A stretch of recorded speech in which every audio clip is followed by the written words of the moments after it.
What's up, everybody? Welcome back to Chart Striker. This is Dana. So, let's go straight to the TA. We just had our daily candle close. Daily turned from looking, a bit unsure before yesterday to bulls, trying to push again. In the beginning of yesterday's show, I told you guys that there was not much really, indicating of any signs telling us that the pullback, would not continue. But towards the end of the show, I did tell you guys that if we closed anywhere above $16,800 on a 4 hourly candle, on an hourly candle, then I'll be more convinced that, the pullback is more likely to be, most likely to be over and we could see a push. So there is demand, the bulls are pushing, but we still got a problem, okay? We still got a problem. This is the problem. We need that close above 16,950. Otherwise, that bad divergence we were talking about, we were seeing, could still play out. Like, looking at this, there's a lot of fight going on. I can just do this, guys, for you. Hold on. Yeah, today we're gonna jump straight into the TA straight because a lot of things happening. I want to go through a lot of other altcoins as well. But hope all of you have had a good day so far and so on.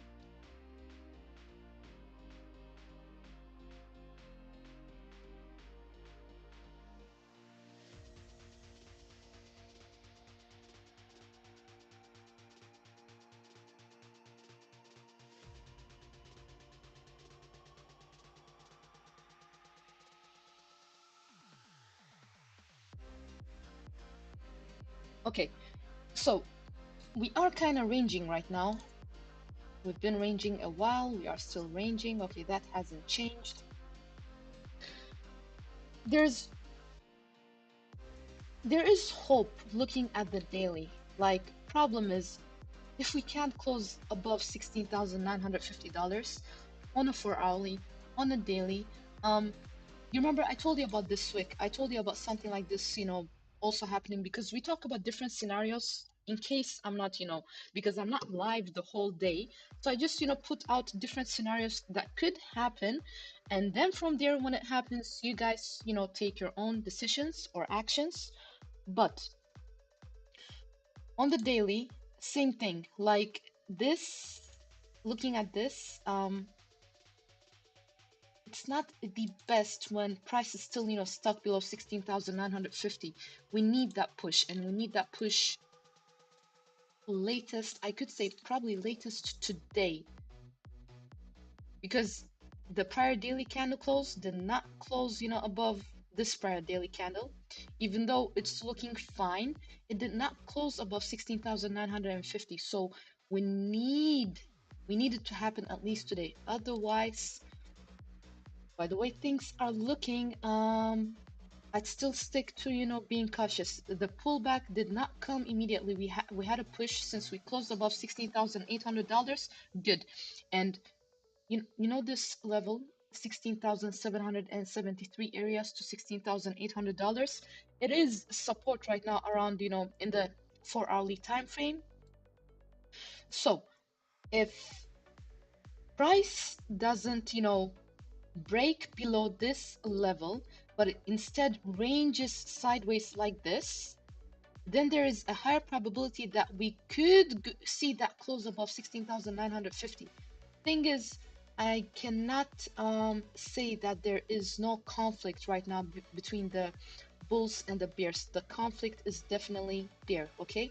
And the bad divergence is still there as long as we do not close above 16,950, okay?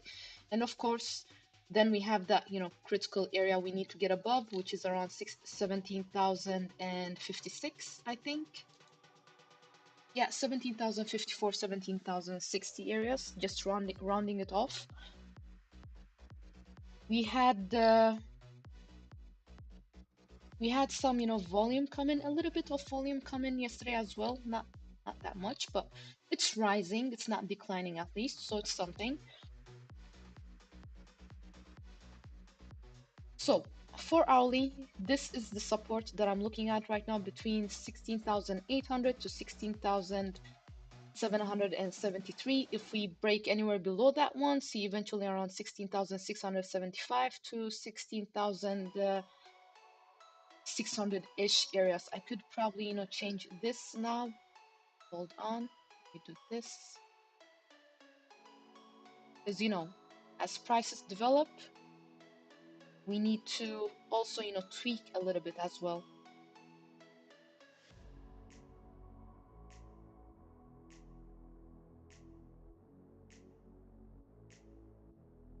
Okay, cool. That 16,594 area is still pretty much the same though from the last stream I spoke about it. It still hasn't changed much. So first support between 16,800 to 16,771. Okay, if we lose that one, if we break anywhere below 16,770-ish dollars, see eventually around 16,770, well 16,700 to, let me do this, 16,000, 600-ish levels. Okay, 16,594. So that's pretty much Bitcoin right now. I like what it's doing on the daily, looking at the Easterns, but and fine, it's also above the short-term moving average, which is also another good thing. But we need to see. Now we've already seen a close above 16.8. Good, nice. Now we need to see close above 16,950, because that is gonna play a major role, guys. A major role in how things are gonna look. On the 4-hourly, there's a conflict going on.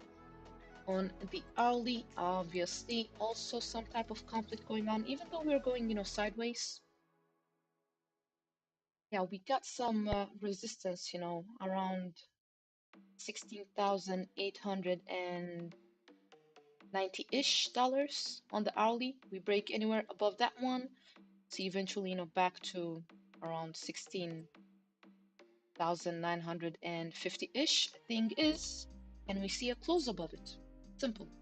Now let's move on to the next one, because everything else, the depth of things, coming to lower lows, the low end support, you guys know already about it, and you also know about the high end resistance areas. You also know about it, okay? Except there is some things at the same time. I was talking to a friend and I was discussing that from here it doesn't mean we could go straight up to 18 4-ish levels where we got rejected at last time, and many other times actually. We need to break certain levels first. Now, when I said on one of my streams that if the year starts off, greenish, especially, these coming weeks, like the first weeks of January, it could set the tone. It could set the tone for how it could be, for the Q1.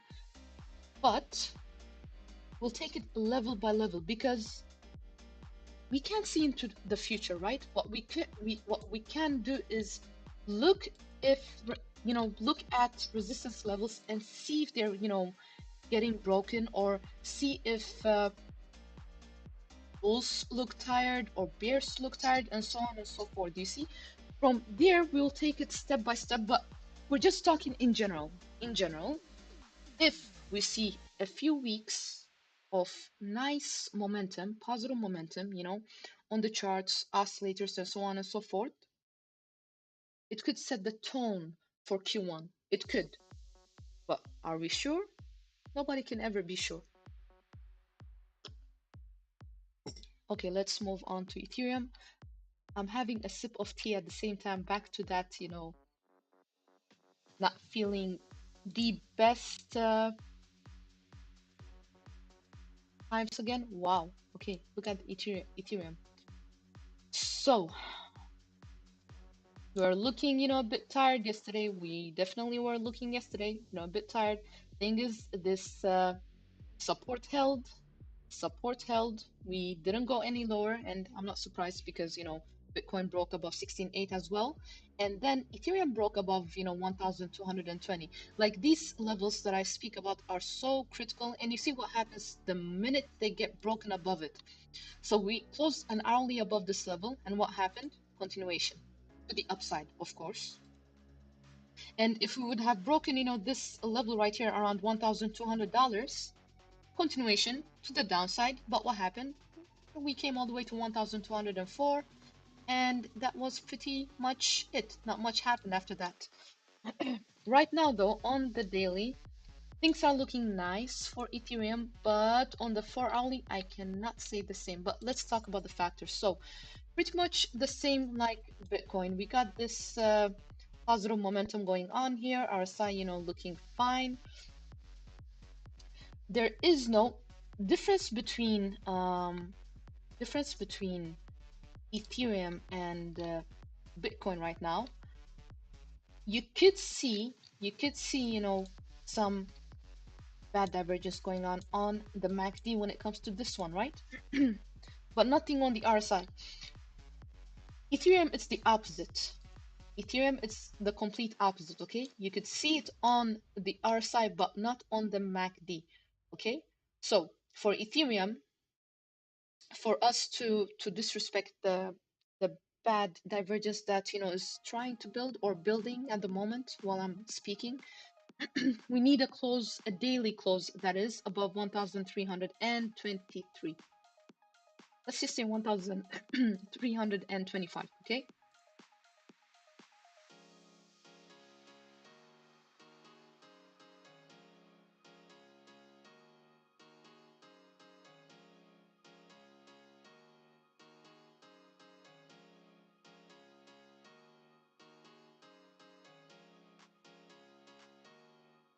Excuse me, I was just sipping my tea again. So daily looking fine. Like I like the fact that we broke above, $1,240. You know how critical that was as well. So we broke above it. Now we have some other, problem that we need. Well, not a. What is going on? What is that? Was connection lost or something? I hope not. Okay, anyways, when it comes to Ethereum, we need to close above, 1,324, to see that it becomes invalid. But before we speak about 1,224, there is another resistance we need to close above, and that is around 1,270-ish dollars. Okay, so if we can see a daily close, first above that level, then eventually see around, 1,325-ish, then we'll see what happens from there. And on the 4 hourly, it's pretty much the same. Okay, on the 4 hourly, pretty much the same. A little price difference, $10 difference, but we need to see a close above 1,200 and let's see now, 80-ish dollars. Okay, if you can see that on the 4 hourly, I can just actually do this. No need to. This was old support turning into new resistance. Here you go. Okay, around these levels, 1,273 to 1,275 on a 4 hourly is important to see a close above. Right now, though, right now on the daily, even though it's looking good on the daily, on the 4 hourly, I'd be a bit cautious. Now, if we close any 4 hourly candle below this level right here,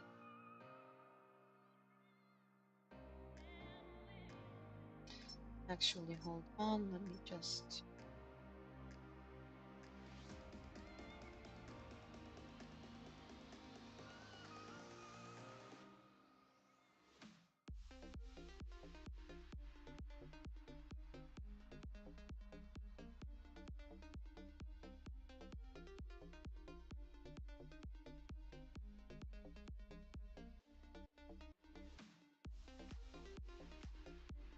Just drawing at the same time, guys. Hold on.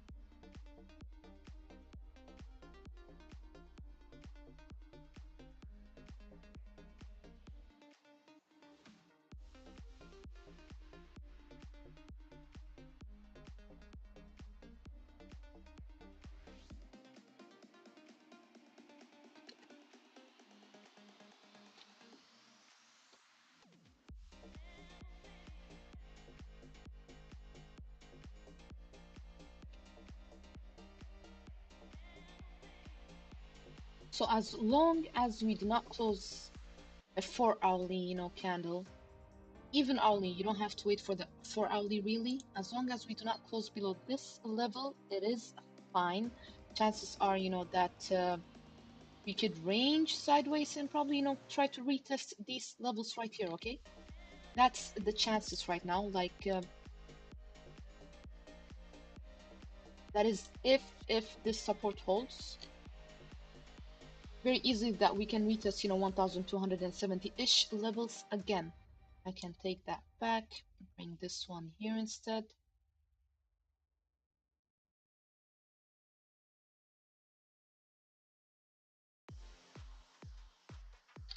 So that's Ethereum pretty much. And by the way, if we close anywhere below, 1241 to 1236, then there's not much holding us until, old resistance around $1,220, okay?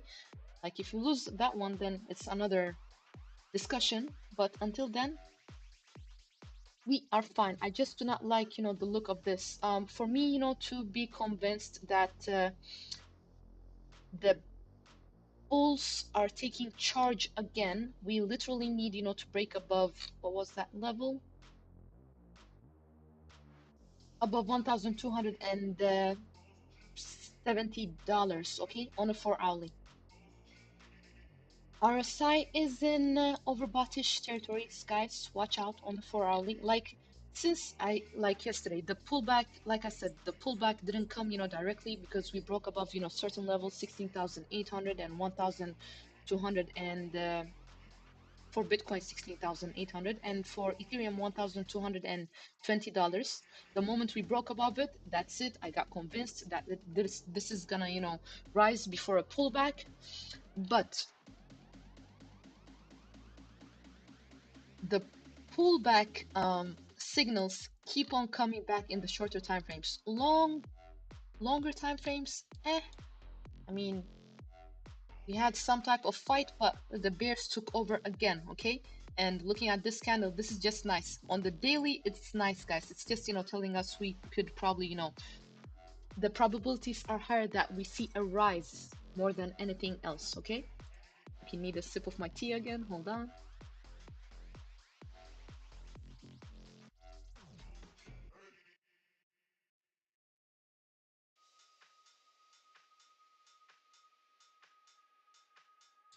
This the thing with hot drinks. If you do not drink it like right away, it gets cold and then it's, it's not that tasty anymore. Anyways, that's Ethereum, so we can move on to the next one because today I want to go through a bit more altcoins, right? Because I see some signs. Bitcoin done, Ethereum done. Let's head over to Cosmos, Atom. Yesterday we were seeing signs that the bulls were getting tired, and indeed, sure, I think we are somewhere around these levels yesterday, right? This candle probably, not so sure, but I think so. We rallied back again just to get rejected at these levels again.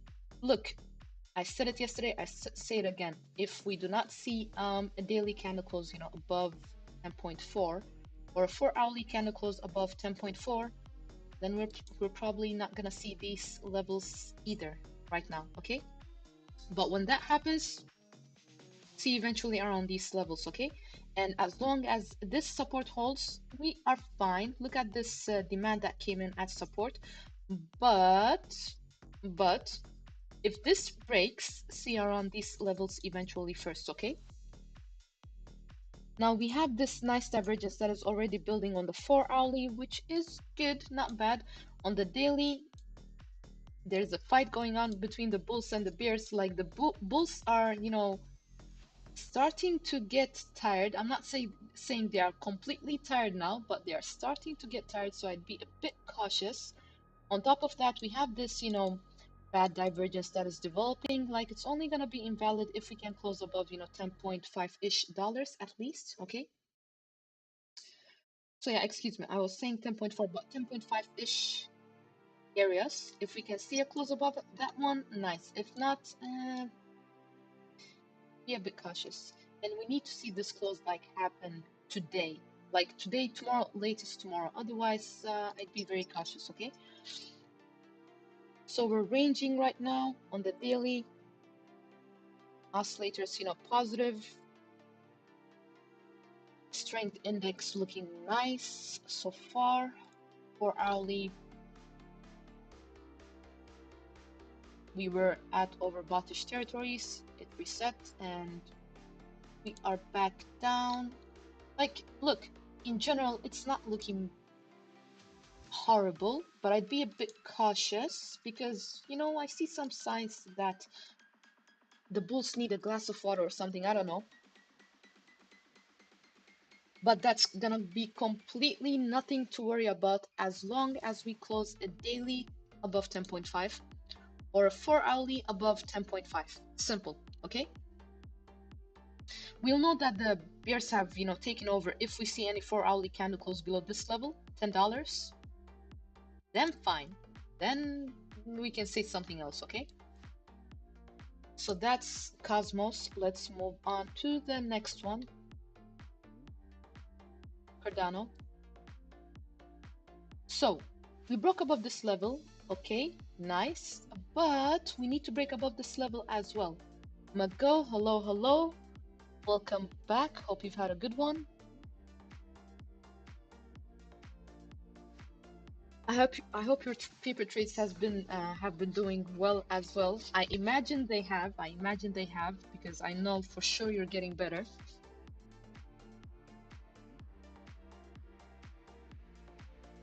Having another sip of my tea. Excuse me again.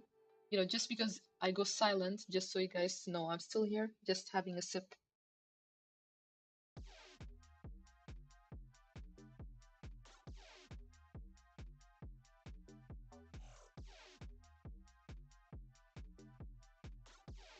Ooh, that's awesome. That's awesome, Mago.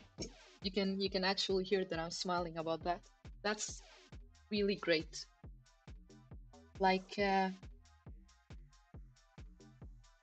been doing fine. I've been doing fine. Like I'm telling myself I'm not gonna get sick. I'm not gonna get the cold. Not this time. It's done with that. But I actually forgot the vitamins today, so I'm gonna take it, later after the show. But yeah, like I'm fine in general. Just feeling a bit like the cold is itching, but I'm trying to not let it get to me. And if it does, whatever, fine. As long as we stay positive, I think it's gonna be okay. But thank you for asking, Mago. And I hope you're doing fine yourself. I hope the stuff around the home is starting, to be like done. I know it never ends, but hopefully you're close to an end.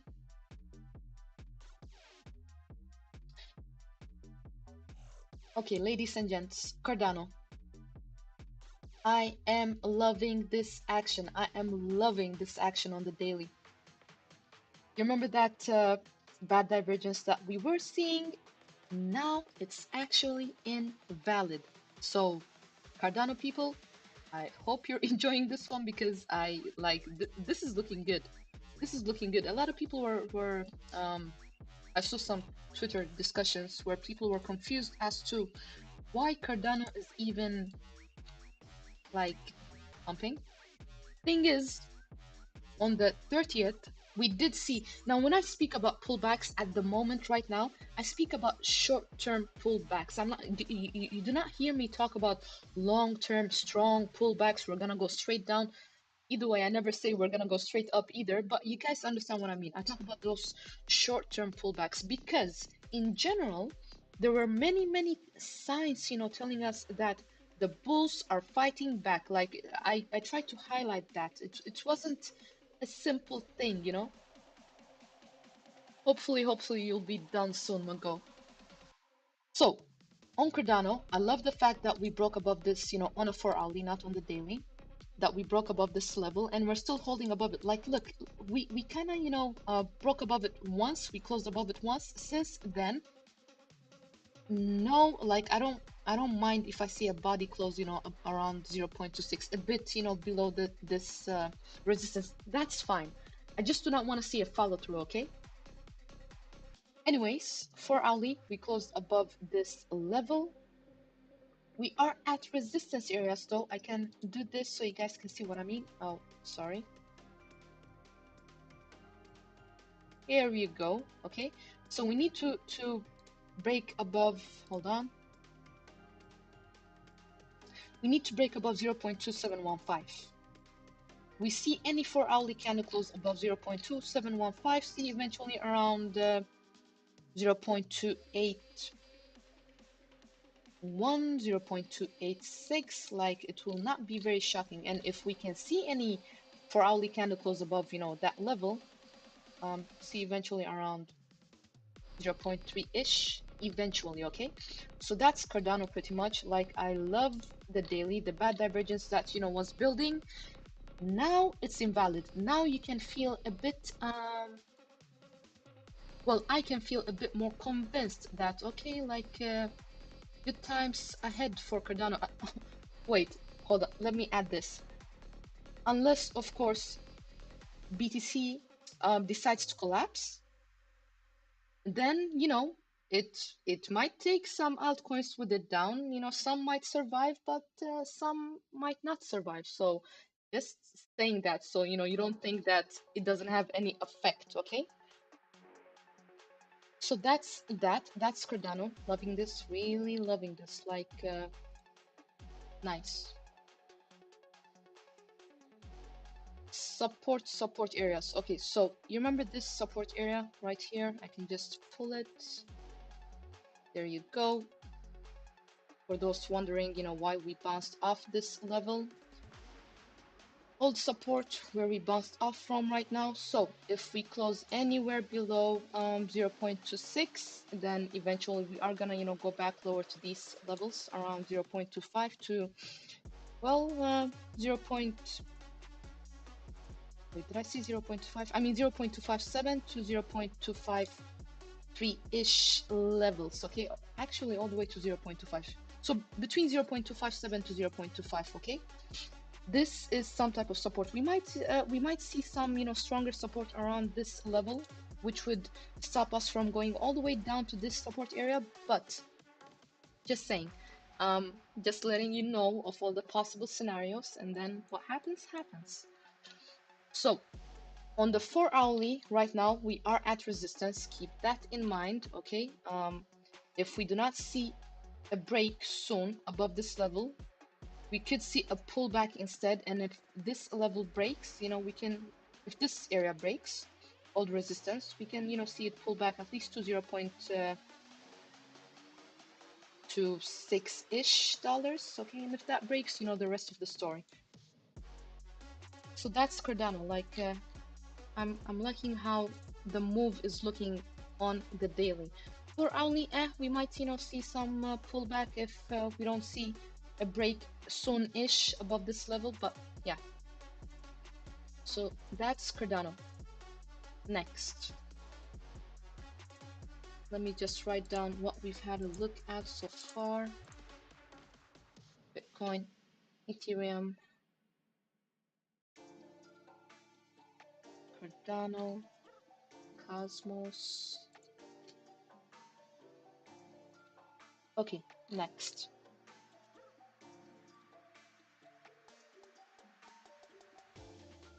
Ripple, then XLM. We're gonna have a look at Zen. We're gonna have a look at, you know, near comp. Like there are so many I want to have a look at. So I hope we'll make it. Okay.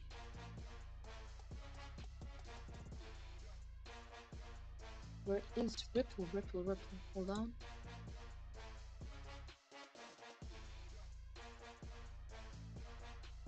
Now I'm starting to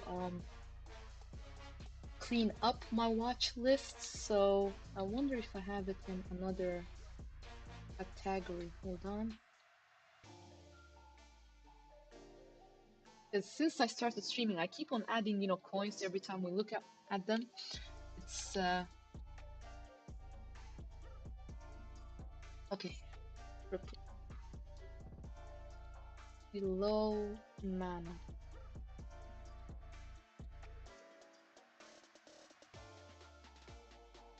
There it is. So, Ripple is one of those that looks like the demand is kinda not there. This is the thing though, it could come. Look, there are some nice, signs when it comes to Ripple. I know it might be a bit boring, but the fact that it pulled back hard, at these levels, and the fact that we had some nice divergence that developed, it's already, built, and it's kind of playing out right now, okay? And there is no bad divergence right now as well. Sure, we pulled back a bit at resistance, fine. But it's really not saying, that that's the end. There is a conflict between the bulls and the bears, definitely 100%. You can see it on the 4 hourly, you can see it on the hourly as well. You see they push down, they pull back up. If you actually combine, these two candles together, we would see, another high wave candle, but that's not what we are discussing right now. But there's a fight, definitely there's a fight. Okay, 4 hourly candle. Let's see. I mean 4 hourly time frame. So, there is no divergence on this one really also. Like, look, if you want to see a rise on Ripple, we need to close a 4 hourly candle at least, okay? A 4 hourly candle above 3.57-ish to, right? I think this is 3.5, yeah. 3.57 to 3.625, okay? 3.63, be a bit more precise. So if we can see a close above, that level, 3.573 to 0.363, it would be nice. Then we could, probably, come to these levels at least, if not, all the way to 0.38. But demand is kind of low. That we have to admit. Volume is okay, I guess, but it's nothing, that's convincing. Let's have a look at the hourly, where we can see if a pullback is due upon us first, or is it the opposite?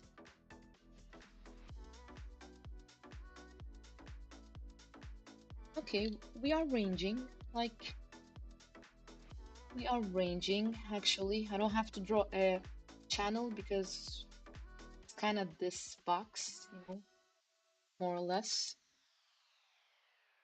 We could see, if we can see a close above 0.351-ish dollars, okay?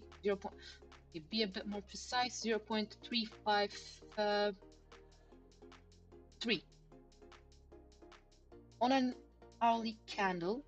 That would mean we could push a bit more higher, but we'll see what happens. And support, support areas is the same. We can come back all the way to these levels. It is really fine. It's not that horrible. But if we break this level, then eventually, 4 hourly candle closes below this level, then see eventually around, 0.327-ish dollars, okay, around that level.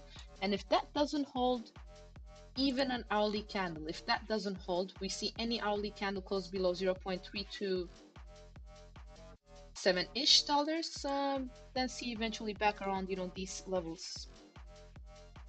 This support area right here, okay, could be anywhere between, if 0.31 doesn't hold, see around, 0.28-ish eventually, but I don't think so. I'm not getting that vibe really, because look at the weekly as well. If we think about it, this is a nice hammer. That is if it closes like this, after tomorrow, not after tomorrow, maybe after one day after tomorrow, okay, on Sunday, then fine, fine. See you eventually, around for a start. Well, on the weekly, see you eventually around not much holding us until 0.37, 0.4-ish dollars, but we'll see. Take it step by step. So that's Ripple pretty much. So let's move on to the next one. Hold on.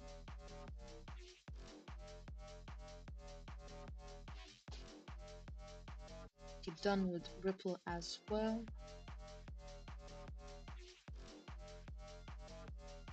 Right, BNB. We gotta talk about BNB today. We have to. Because BNB is doing things fine. Look what happened. We broke out of, that $251. Remember this resistance that was difficult to break? It just blasted off it. I think it has to do with something with BNB coins, burning again. Let me just check it out. I don't want to just talk nonsense. Hold on. I think so. I'm not so sure. Yes, TA, the minute we broke above, 251, it was good, but I think it has to do with the burn as well. Hold on.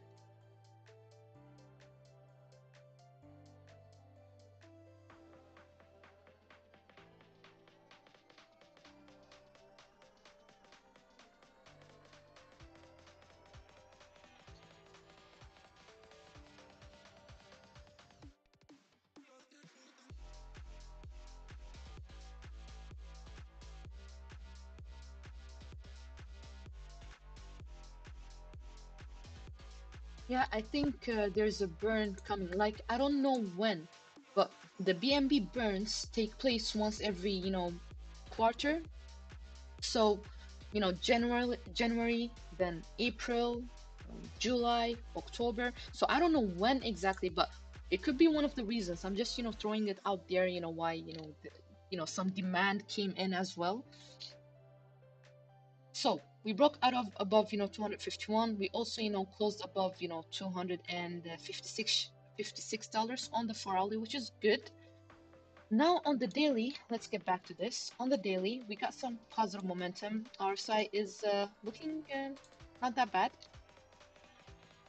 We need to see a full close above on the daily. We need to see a close above $260. Like, that hasn't changed. It's still pretty much the same, okay? But I love this strong engulfing candle, okay? Awesomeness. We closed right at what I do not like is we closed where? $258. Okay, $259. Just rounding it off, $259 because it's 258.9, so same.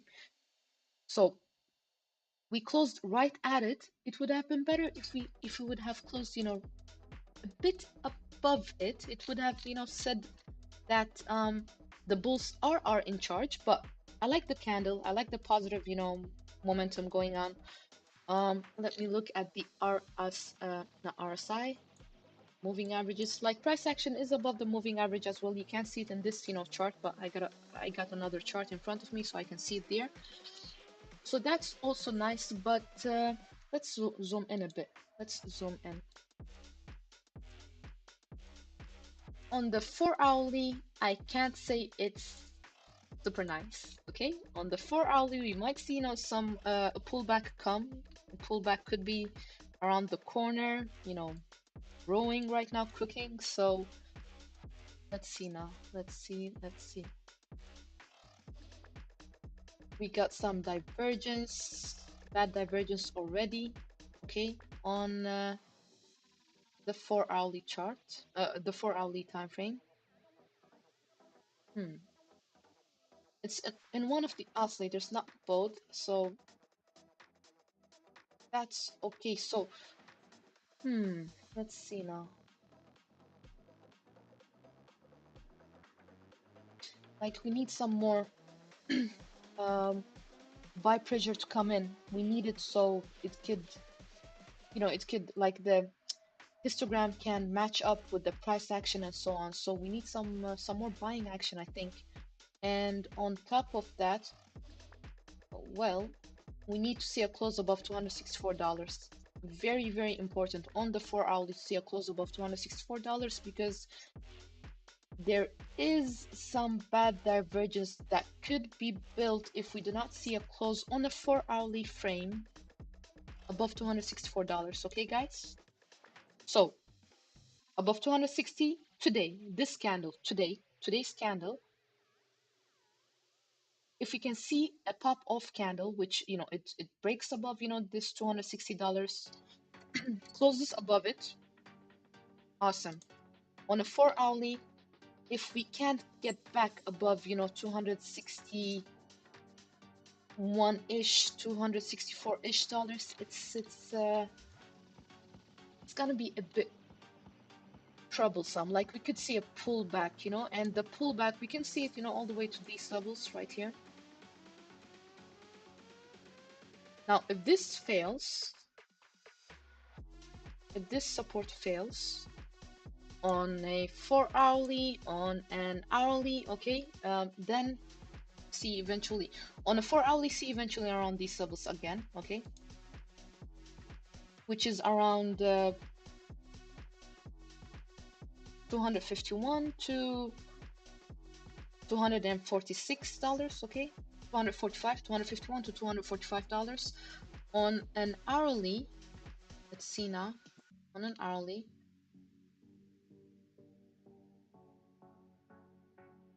Yeah, pretty much the same, okay, 250-ish to $245 as well on an hourly also, okay.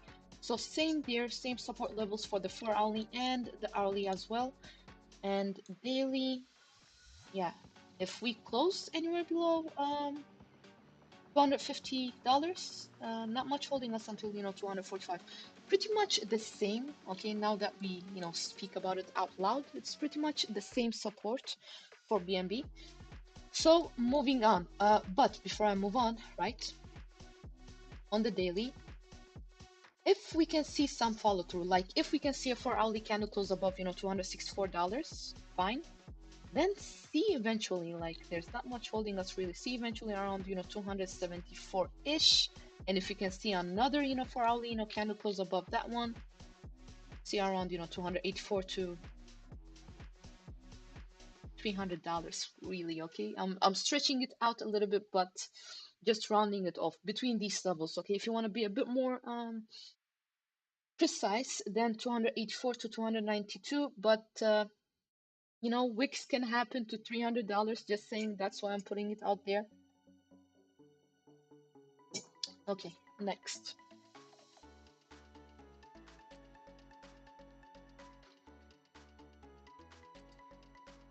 Let's have a look at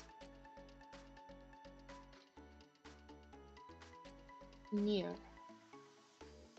Another one that was looking nice since we spoke about it, I think, on the 24th of December.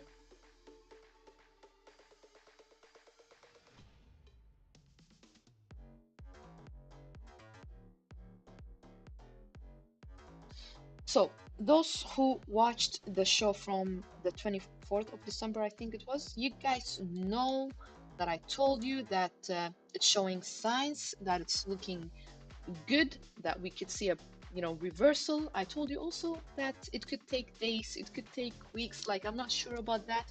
I'm a price specialist. But what happened? And I also told you it doesn't matter if we pull back to these levels again. Problem would be if we close anywhere below $1.2, okay. You guys can just check out the live stream from the 22nd of December or 24th, somewhere around the Christmas times. Probably not the 24th. I was still with my family then. I think it could have been the 22nd, okay, 22nd of December. So you'll probably find it there. So what happened? We broke out of resistance, guys, around 1.4, and we are close, to this resistance level. We kind of, touched it, and we're pulling back a little bit. But prior daily candle, it closed awesome. It closed strong. Look at the volume that came in. Like, there is no divergence on one of the oscillators, but on this one, again, another divergence. So we need that close above $1.8 to make it completely, become invalid.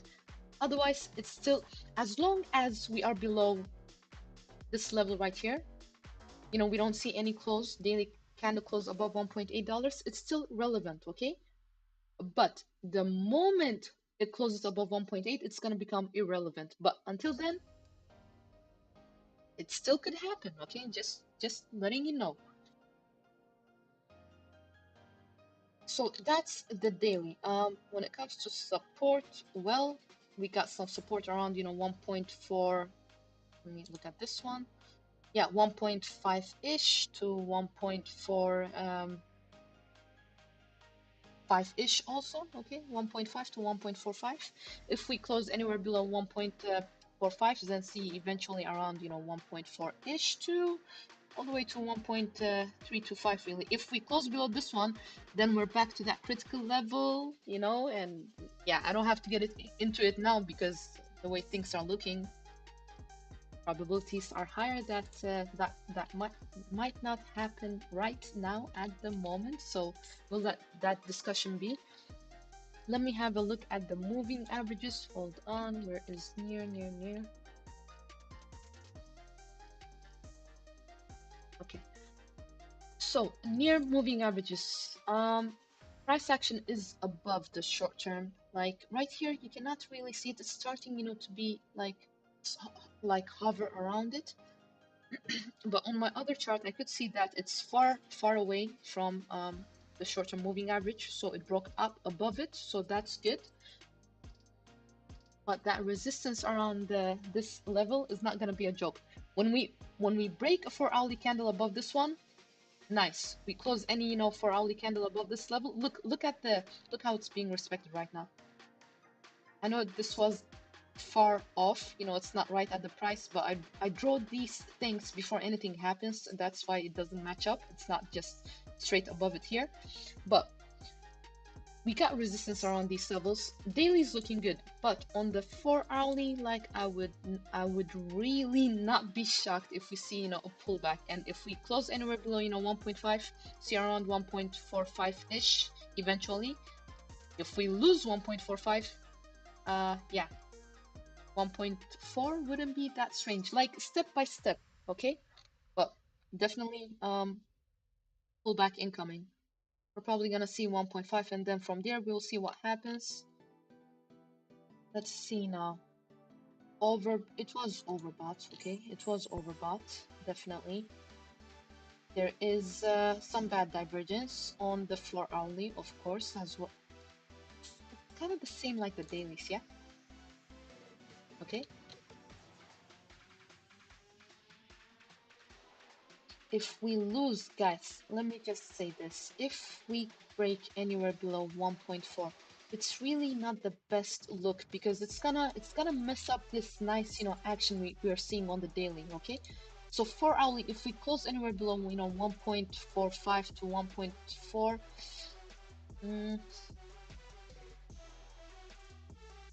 like probabilities are not that high. It could happen looking at the daily, but if it happens, not the best thing, okay? So, the next resistance that we, could come and meet resistance around, which is 1.8-ish, and we're talking, daily levels and so on. And if we manage to get above, like to close a daily above $1.8, then there is really not much resistance until probably 2 point, yeah, and this is awesome news, okay? There is no resistance around until 2 to 2.3-ish dollars, if we can see a daily close above that one, okay? So that would be something like interesting to have an eye on. Let's see, 2 to 2.3, okay? So somewhere around these levels.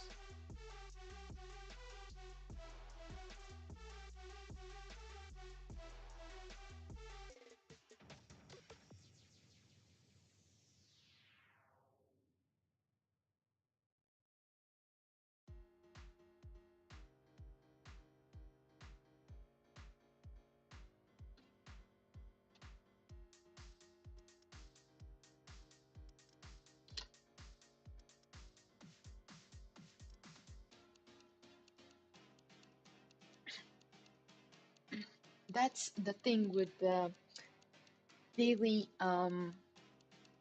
frames sometimes, you it might, make you feel bored, waiting on it, it never comes and so on. But patience is the key, guys. Patience is the key, okay? Because I told you guys, stop loss, I would have it, somewhere, below these levels around, 1.2-ish, level, some stop loss. But let's give it some time because the reversal actions we were seeing were nice. Now, it doesn't mean it's always going to be, respected, because you know what happened with H bar, which we can have a look at now. Because there was some hard, we had the same kind of action, going on for H bar, okay? Like we saw that reversal indications, we saw that there was some nice divergence going on and so on. But problem with H bar was we had this hard resistance around 0.0444 that we couldn't break above. And because we couldn't break above that one, look what happened.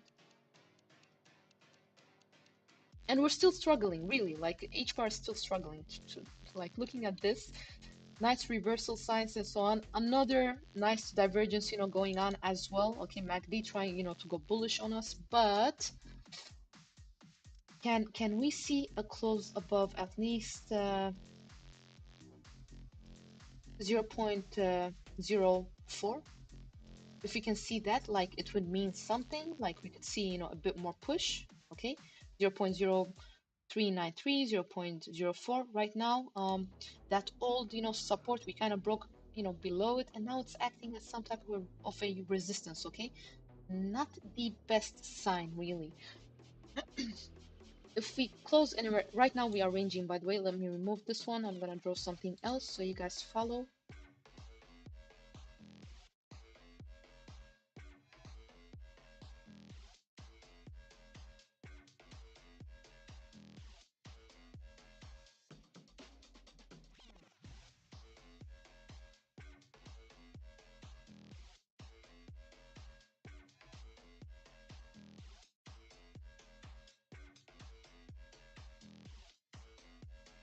Okay, we are ranging sideways. If we can see any close above 0.0395-ish, okay? I'm being conservative saying 0.04. Then, like, not much holding us until the... I'm saying 0.04 for a reason, okay? Because we have this hard resistance here, okay? But if we can see a close above that one, it will take us there. But not much holding us eventually until, 0.042 to 0.0425-ish levels. We see any 4-hourly candle close above that one, see eventually again back at this resistance again, okay? But yeah, like we are ranging sideways. If we break above this one, we are gonna meet resistance around these levels again. Just letting you know, around that 0.04 area. So you are aware and do not wonder, why we could, probably reverse at these levels, because this resistance is yeah, as maybe as on the 4-hourly frame, maybe it's as strong, kinda as strong as the one around 0.0444. So if we can see a close above this one, like it's not gonna be difficult, to come to these levels. But let's wait and see what happens. Right now we are below the heart line. We are ranging sideways, like daily. It's neutral, really. I can't say this or that. Volume came in. There's some nice RSI. Bears kind of lost steam. Okay, we'll see what happens, what develops from there. And yeah, right, if we see any close below, 0.03, see now, 0.037-ish dollars to 0.035-ish dollars, then watch out, because not much holding us, especially if any weekly candle closes, below this level right here. Yeah, 0.028 and maybe a bit lower is not far away from us, okay? If 0.028 doesn't hold either, okay? So now in 4 days, I thought it was 3, but apparently 4 days, okay?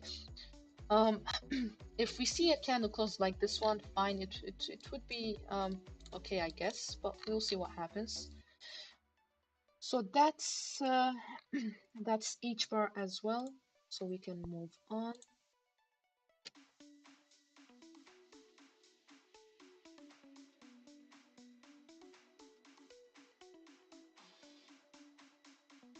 Let's see now. Okay, guys, I'm just gonna refill my cup with some more tea. Get yourself some glass of water or something, maybe stretch your legs, and I'll be right back in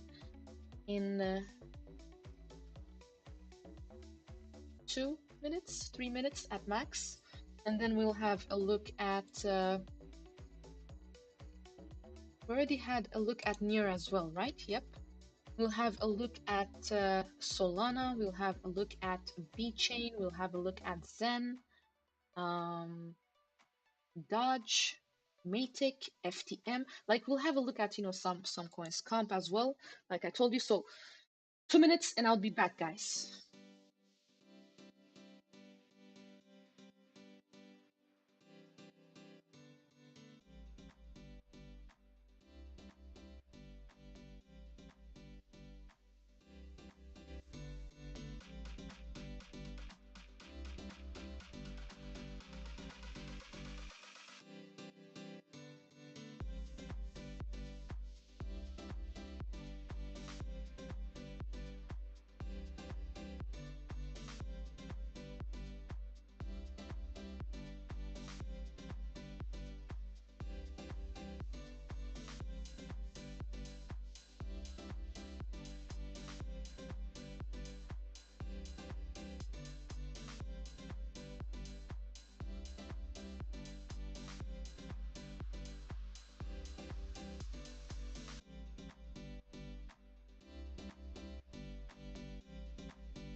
Okay, guys, tea is done, and I'm back. See now.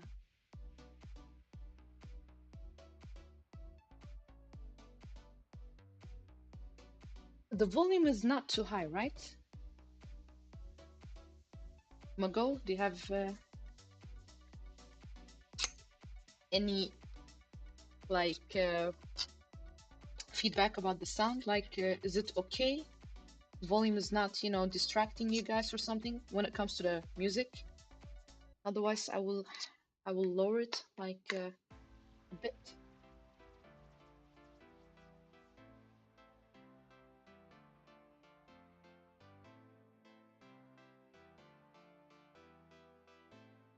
Well, no worries. That we can do. I always thought it could be, distracting for some,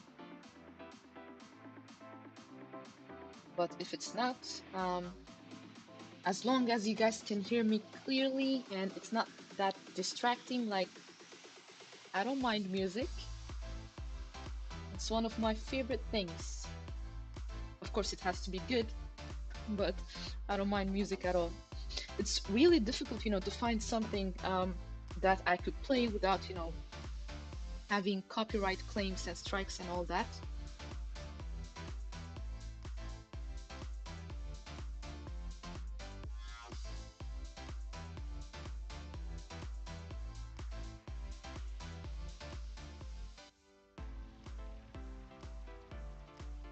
Perfect. Great. So let's move on to the next one. What's going on with Bitcoin? Is it trying to pull back on us or something? YouTube is notorious for that music copyright strike issues. They are fast. They are fast with giving one strikes. Like I've done it a few times because I couldn't help myself. So I just wanted, some good music in the stream. But then the minute you end the show, you see a strike, there were a claim, not a strike, a claim actually. I haven't had a copyright strike yet, but many claims, many claims. I don't know how some people can have music, without, having their channel banned or removed. I guess I do not know the ways yet. Hopefully I'll get to know that in time as well. You see, this is why I'm saying like Bitcoin looking fine on the daily, but on the 4 hourly, something, like itching for a pullback. But the pullback is not gonna be a hard one if we can still, hold above, these levels. So we'll see what happens. There's a lot of copyright free music. It depends how you play it. It's crazy. Really? Like damn, like what? Like I don't know. Maybe you have to contact people and let them, ask them if you can, play it. I'm not so sure how you do those things, but yeah, I'm probably gonna research just to see what one does to avoid those claims and so on. Okay, next, let's have a look at VeChain. It's one of those OGs that looked like it was, sinking the last time, we looked. It was at support. Oh, guess what? Support held. We broke out of first resistance. We actually broke out of, not really. I was about to say we broke out of, next resistance, but not on the daily. It should, I think it's the 4 hourly. Yeah. Okay, so VeChain.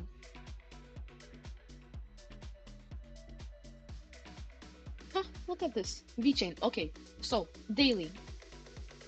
Prior daily candle, very nice, strong candle that, closed. We have some positive momentum on the oscillators, like all good.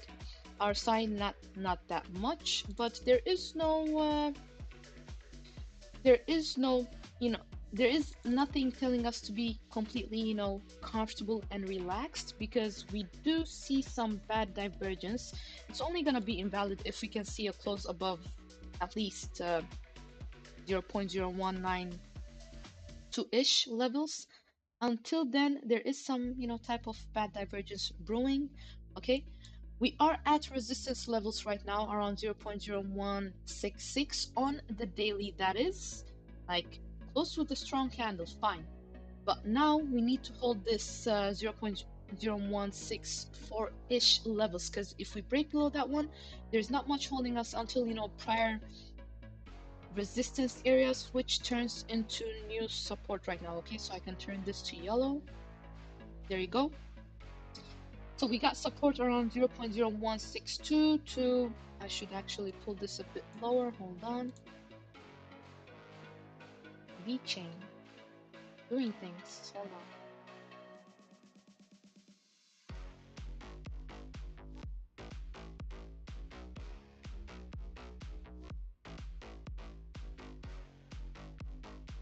So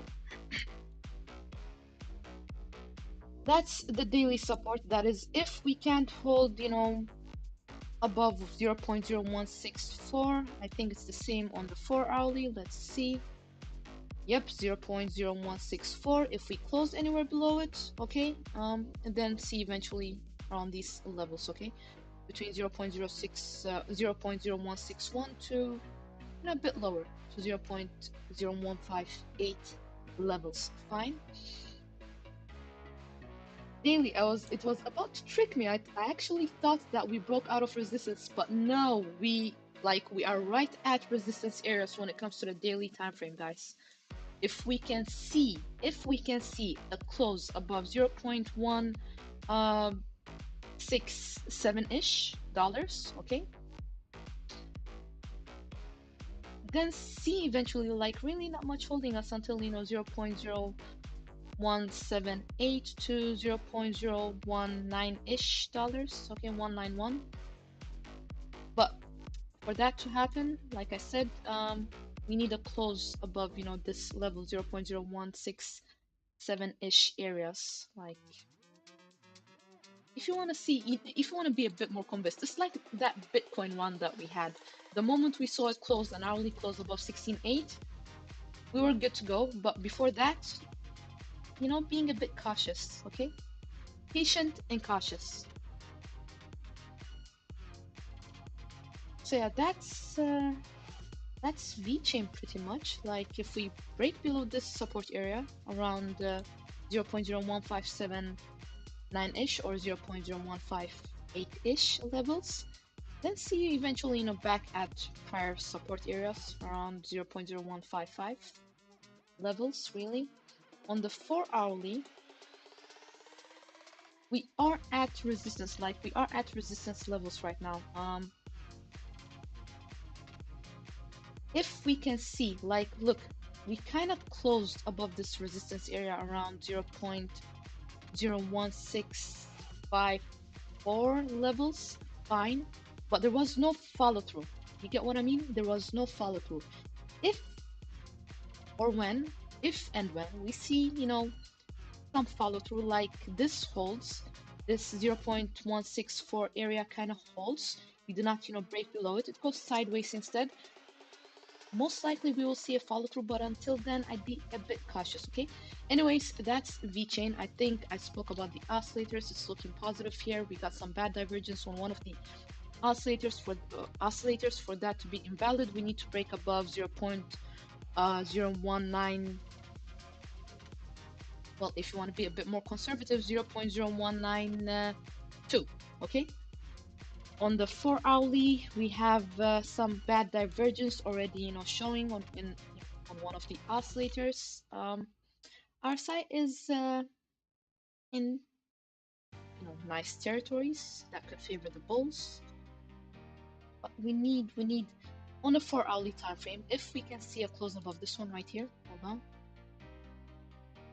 Let me just throw it out. Because it's all about levels, really. So if we want to see, that we could see a close above, no, we could see the prices around, 0.18 to 0.191, then we need to close above this level right here first, okay? Hold on.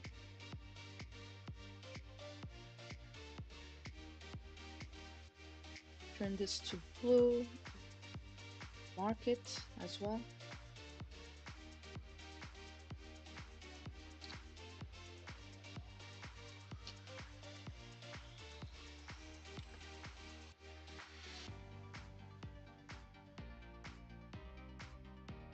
This is second resistance because the first one we already kind of, we are kind of above it. At the same time, there's no follow through. Okay, so this is actually second resistance.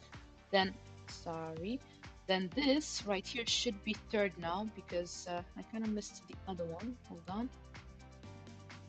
So we change. Oh no, this is not third. Okay, this is not third because this resistance, we're talking about the daily and the weekly. Right here, we're talking about the 4-hourly resistance. So if we see any 4-hourly candle close above 0.017, see eventually around these levels, guys. Okay, for start 0.01790, we see any 4-hourly candle close, any daily candle close above that one, will eventually come to the 0.02-ish, 0.019-ish levels. Okay, so that's V chain pretty much, and we move on to the next one. How's Bitcoin doing? Let's just have a look at what's going on with Bitcoin. You see, it's so important that 16,950, because look, when we spoke about this $16,800, we were looking at hourly time frames. Okay, as soon as we broke above that one, we got some, more confirmation coming in that we like probability is higher that we go a bit higher. But at the same time, main thing is, if we do not see a close above 16,950, it's not going to be favoring the bulls. Okay, just letting you know. And on shorter time frames, we talk about shorter pullbacks, and on daily time frames, a bit more deeper. Same thing with the weekly, so everybody knows which is which. Okay, one of the difficult things in the beginning as a beginner is knowing how to trade different time frames. For example, as a beginner, sometimes you might be looking at the um, daily chart, but then you're busy taking trades on the hourly. Like, that is gonna be a bit confusing for one. Okay, or vice versa.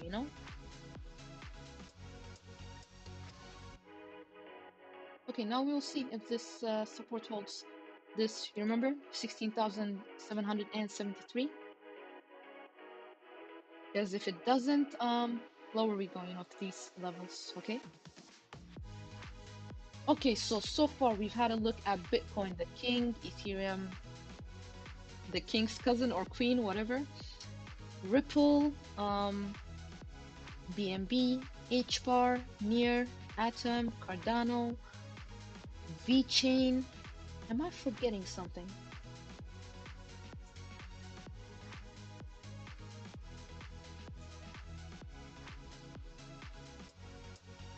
No, I think that was it.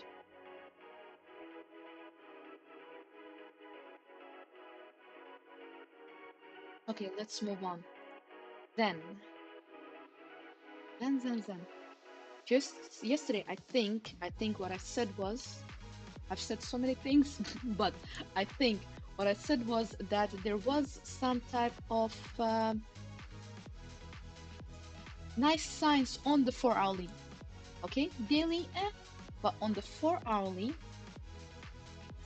and the hourly, I think it was as well. Yep, on the hourly and the 4-hourly, we were seeing that we could see some rise to the upside, which came because I think we're looking at it when it was around these levels. Yeah, this is for a 10-minute chart, by the way, so I'm just gonna remove this one, unnecessary right now. So on the hourly, we came to resistance areas. If I just stretch this out, we went a bit higher. My resistance was around 2493 or 2500. We came all the way to 25 and 65. Okay, almost. Next, well, old support, next resistance. But for the hourly, this was the resistance I was looking at. We kind of pulled back down since then. Now, if this support doesn't hold, if it holds, Okay, there's a difference, guys. If it holds, let me just draw this.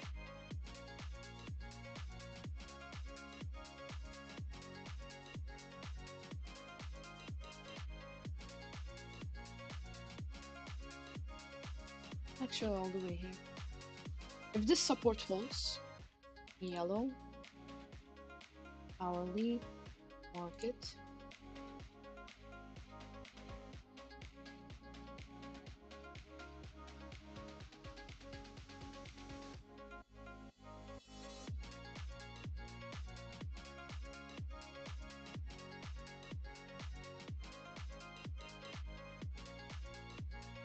If this can hold, and if we can break above, I can just, tweak this a little bit.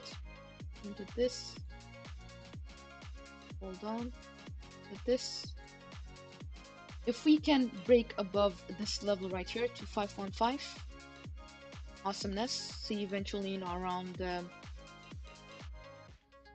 2703. But let's see on the daily if there's anything else indicating that the bears are a bit tired. Well, still, it's pretty much like what I said yesterday or before yesterday, I don't remember. They are starting to get tired, but I cannot say they are 100% tired yet, okay? So it doesn't mean we can't, pull back down, but we need some more confirmations, we need some more, indications that they are tired, then we'll see. On the 4 hourly, looking a bit better. Let's see now. We got some positive momentum, MACD bullish, RSI troublesome, bad divergence already showing. We need a close above 2839 at least, okay, 2839 to see a continuation to the upside, to these levels, and to disrespect the bad divergence that is kind of already building on one of the oscillators, okay? But histogram MACD is looking fine, but we gotta weigh in everything, right? Okay, that's the 4 hourly. Support for the 4 hourly is actually there is none until 2200-ish areas, okay? Until this level, somewhere on these levels, okay?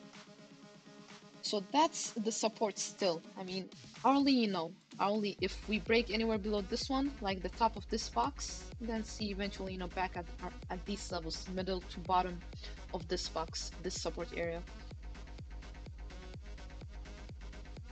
So then, okay, now we need to break above this level to see higher levels. We need to hold this level so it doesn't, tank. Simple, fine. Our site is in bullish territories when it comes to the... No, it's not. It was in bullish territories. It failed, it came down. Now we are still above neutral, but yeah, okay. Let's see now. Let me have a look at something else. Moving averages on the hourly. Looks like it wants to cross. Looks like the short term wants to cross above the midterm, which would favor the bulls. Nice. Do we have a pennant here? Let me see. Or if not a pennant, channel. Let's see. Let's try to draw it and see what's going on. Hold on.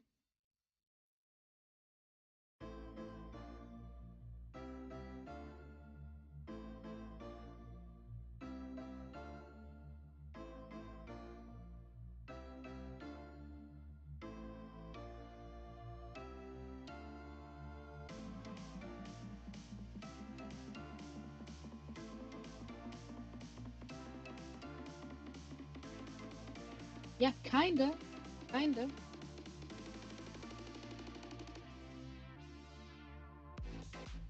Okay, interesting. So we got this channel that is being respected for now, right now.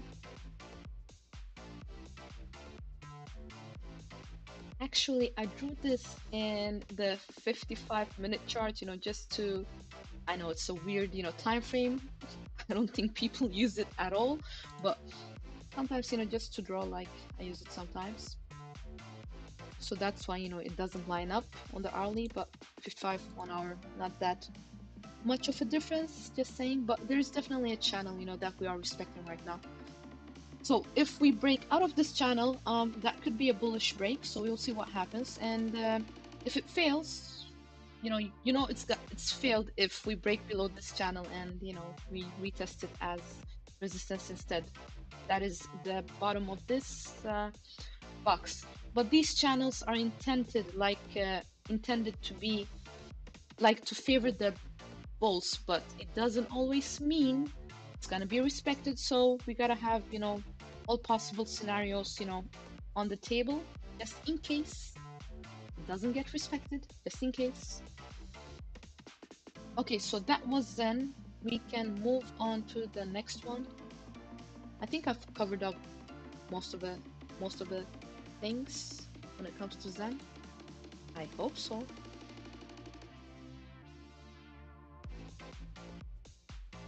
Like next resistance we could see on the 4-hourly if we see any close above 2515 areas, see eventually around these levels. Okay, now we got some mini resistance around 2706, but eventually see around these levels. Blue and market.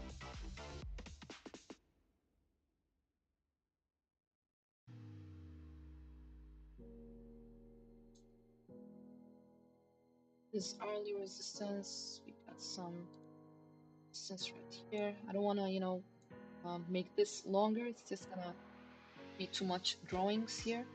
So the mini resistance here, then for all the resistance right here. Let's see now, hold on.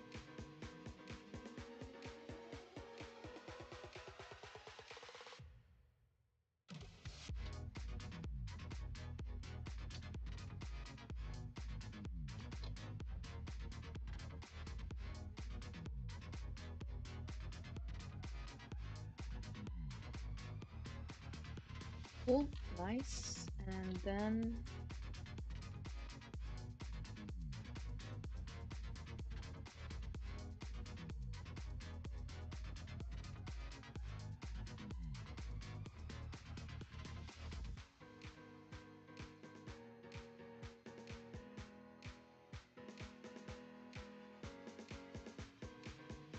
yeah, that's pretty much it. If we see any break above this level, 2945-ish or 3000 levels, just rounding it off, see eventually around these levels, 3200. Any break above this 4-hourly candle, see eventually around these levels next. So that's Zen pretty much, but we will take level by level. Looks like it's trying to break out as we speak right now. But we'll see what happens. We are at resistance, so we'll see. Okay, next.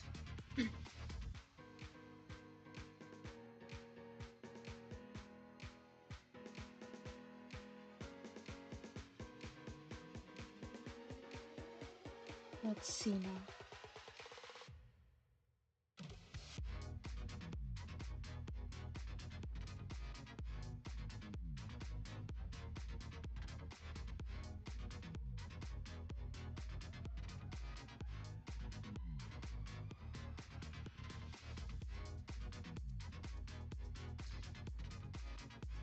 We had comp that did things, like awesome things. I don't know if I've spoken about this one. Maybe I didn't. Anyways, comp was one of those that was so close to making new all-time lows. So close. It held at this weekly support, okay? We reached first daily resistance right here, as you guys can see.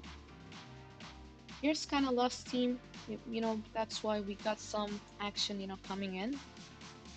Volume as well coming in. Like all these things, good.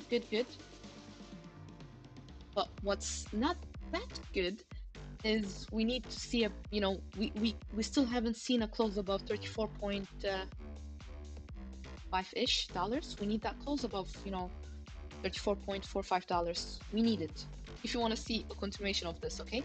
At the same time, there is some type of bad divergence, growing at the same time, so we need at least, okay, we need a close between exactly 33.7 to 34.5.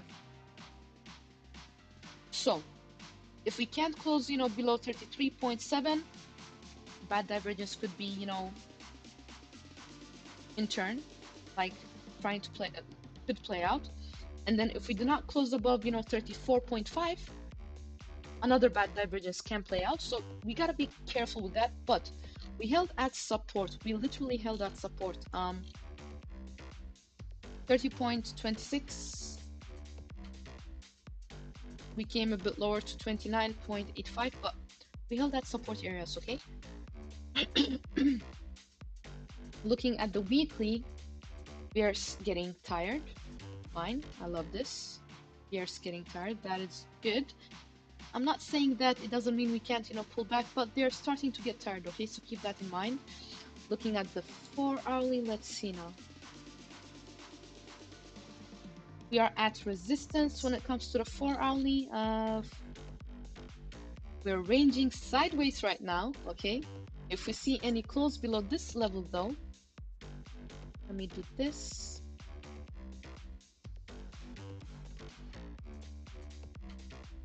Just gonna draw it for you so you guys see what I'm seeing. Hold on.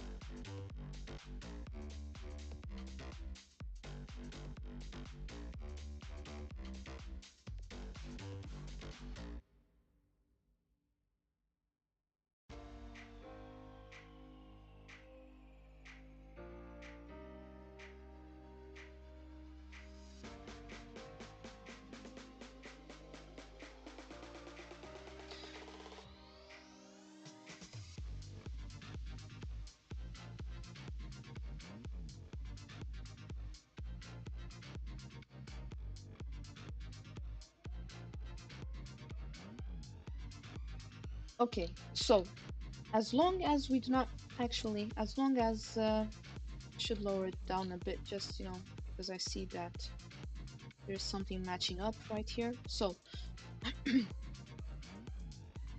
as long as we can hold above 32.39, we are fine. If that doesn't hold, see eventually around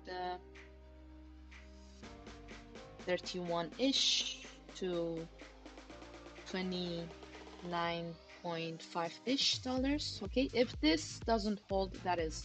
But right now we have support, all the way to these levels, a bit below the wick. So it's fine. Looks like we are ranging, if I'm not mistaken. Let's have a look at the hourly as well. No, hourly actually, it's some type of a channel right here. Let's see.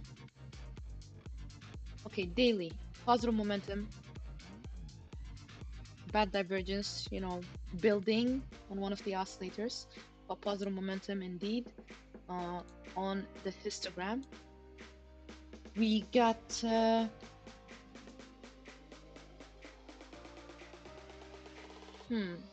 it's so tricky. It's so tricky. We got some bad divergence. Like we need that close above this level right here, 34.5-ish dollars, even on a 4-hourly candle. So we can see a bit more rise to at least next 35.8. And if we see any daily candle close above 35 point let's just say $36, any daily candle close above $36, guys, 36 to 37, there's really not much holding us until $40 to $42 for a start. And after that there are other levels that we could see if this one breaks out, but we'll take it step by step, level by level, okay? So that's come pretty much, nothing else to add there. On the hourly, right, almost forgot. Looks like something Zen had. Let me try to draw it out for you, hold on.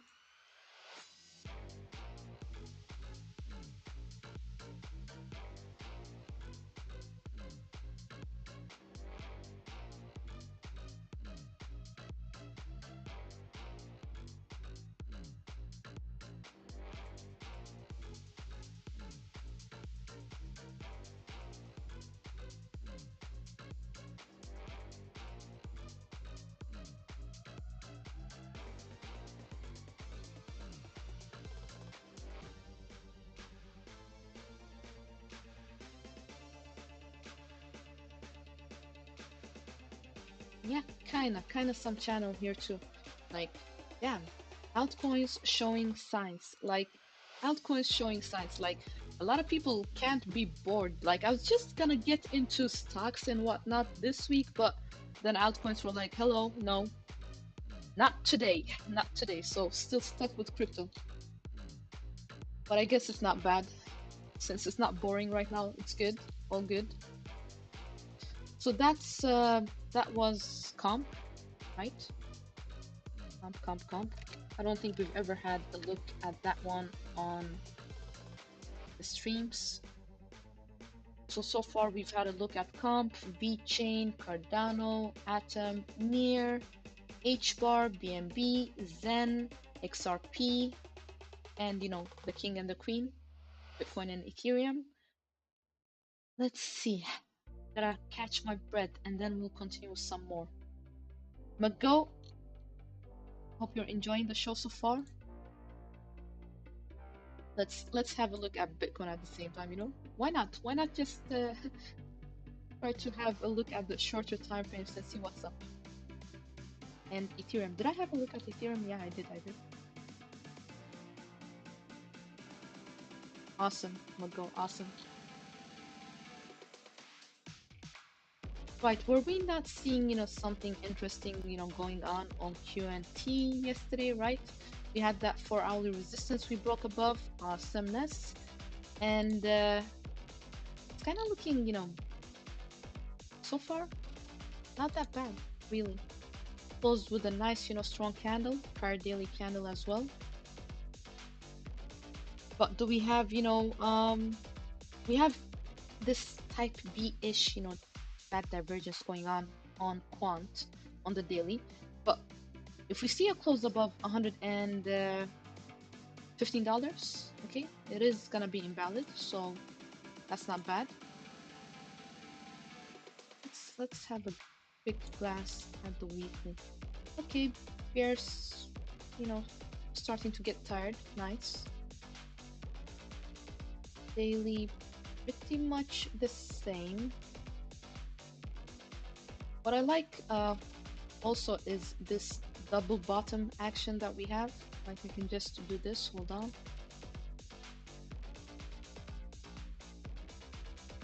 I rarely speak about those, but it is there, so.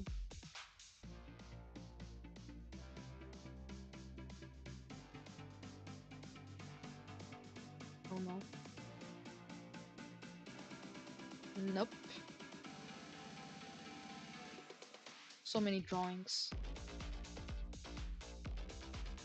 See, kind of this double, bottom action that we have on top of the nice divergence that we had, on top of that nice divergence being built, finished, completo, finito, and now closed with a, nice, strong candle, daily candle. Weekly years kind of seem a bit, tired-ish. Let's have a look at the 3-day.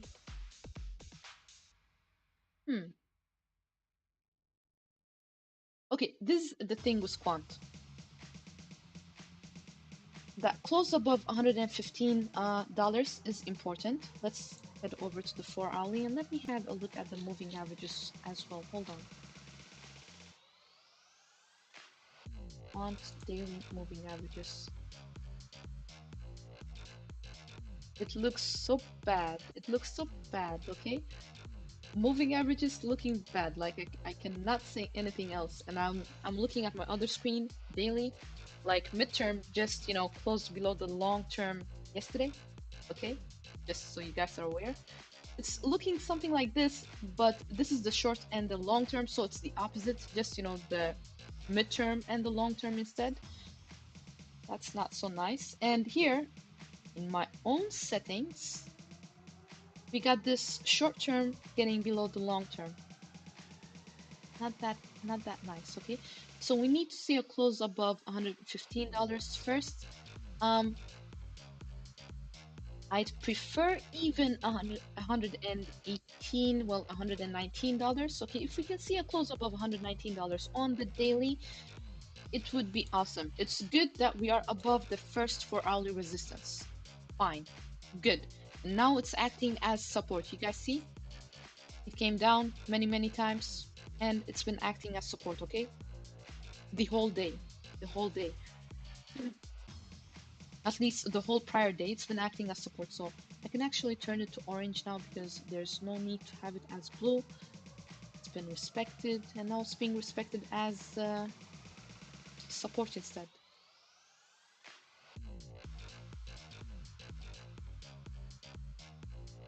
There we go. So as long as we hold, you know, this support area around $109, fine. If it doesn't though, if we can't hold that level, we're going lower to, you know, 106 to 104-ish dollars at least. And if 104 doesn't hold on a 4-hourly candle, well, see eventually around 101, $100, okay? So you know what's going on. You're aware. I don't know if I should remove this one. It's been helpful. I should keep it up. And I'm talking about this box. This feels like sometimes there's too much drawings for you guys. Like I'm fine, but one day, someday, you members in the Discord, I'm gonna show you a chart with all my drawings. Literally, I'm gonna release all hell loose. And I bet you're gonna be confused because me myself, I get confused then. I don't know what is what and what is, because I hide many. And I try to not use these charts when I'm, doing my own, analysis when I'm not streaming. Otherwise, it would have been a lot of drawings, much more than what you're seeing right now. So eventually, quant, if we can see a close above, $119, well, $113 first on a 4-hourly, time frame. If we see a 4-hourly candle close above 113, see eventually around that next resistance, that daily resistance we're talking about, okay, around $119, between $117 to $119. But if we get rejected there, it's not gonna be nice. Otherwise, if we break out from that level as well, not much holding us, until these levels, guys. Sure, there is some type of resistance around, 120 to 122, but not as strong as this resistance that we could see, on the daily. Okay, between 127 to 136-ish dollars. So let's keep on moving, right? Next.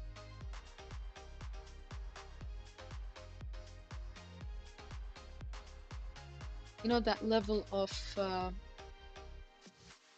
what was it?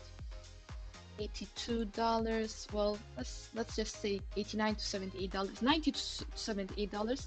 It never came. That's why I always, talk about, yeah, sure, we have to talk about different scenarios and so on and so forth. But the moment we broke out of this resistance, guys, let me remove this one. The moment we broke out of this resistance, do you see how it's been like doing fine? Like it's been doing fine. Like this happened sometime in June. Since then, it's been doing okay. Sure, we came back to old support and we're retesting it, but it's not that horrible, okay? It's not looking that bad. Now we got this new resistance right here. But we'll see what happens, what comes out of this. Okay, next. Let's see. We've had a look at quant as well.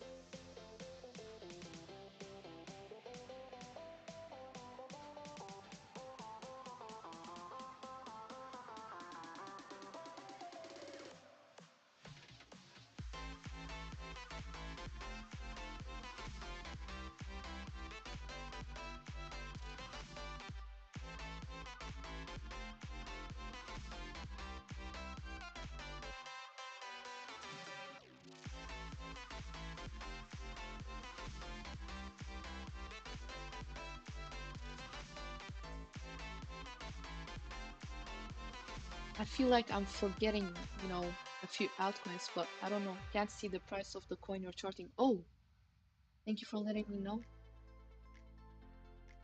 Has it been like this a while ago. I really hope not. Hopefully I just, accidentally, pressed something now. But you can see it now. I see. So thank you for letting me know. Okay, perfect, awesome. Yeah, because that would be a bump, like a whole stream, to waste almost, kind of to waste.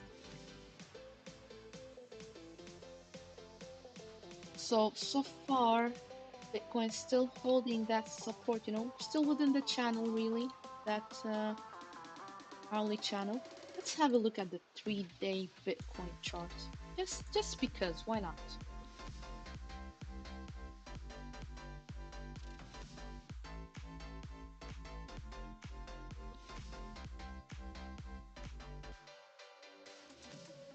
Okay, okay. There's some nice divergence, that already happened, that already built. Awesome. On both the oscillators, actually, it's playing out right now. Right now, it's playing out. On the 3-day chart, I could see that the bears are tired. Not starting to get tired. They are tired, okay? Which is also nice. Interesting. Very interesting. Okay.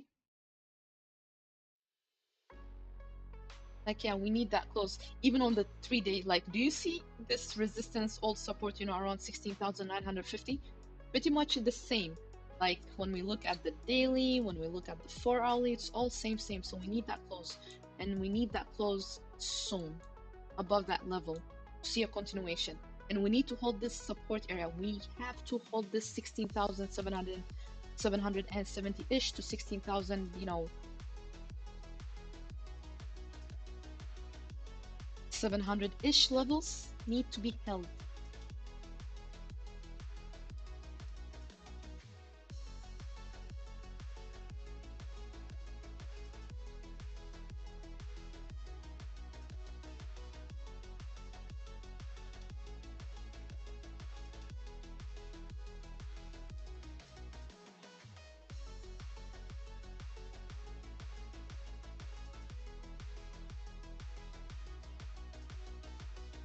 One-minute chart.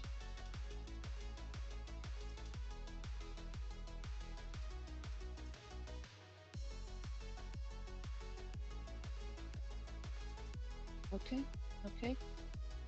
We need to hold around 16,836 to 16,835, around these levels. If not, going lower to 16,823. I'm talking about the 1-minute chart, guys. 1-minute chart. You know how I do with the 1-minute chart, so do not confuse it with something else, okay? Sometimes I can't even speak fast enough because it keeps on changing. And if we close above, 16,840, well, 50, okay, 49, $50, higher we go to at least 16,863. And now we'll see if it plays out. Just a minute chart. My guess is right now we could see, a break above this level, like very possible. But let's see.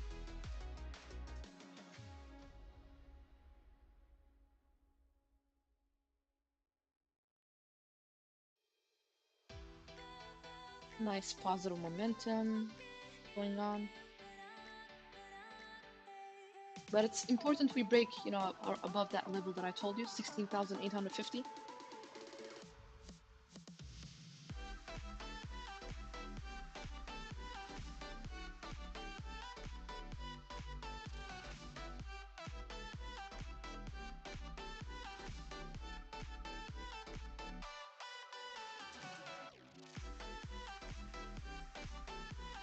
Yeah, I'm gonna move on to the next. I'm gonna move on to some other altcoins maybe, but just want to see what happens with this one first.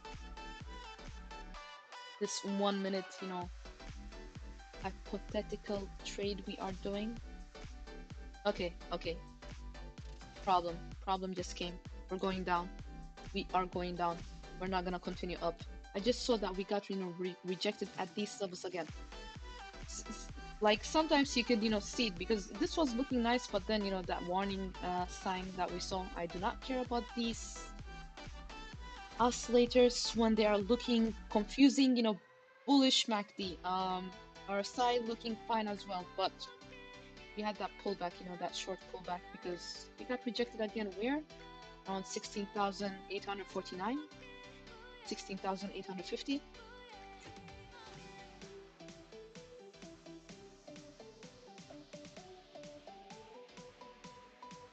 Let's just do this. This is a minute chart. Like I love these minute charts, 5-minute charts and 10-minute charts and 15-minute charts, all good.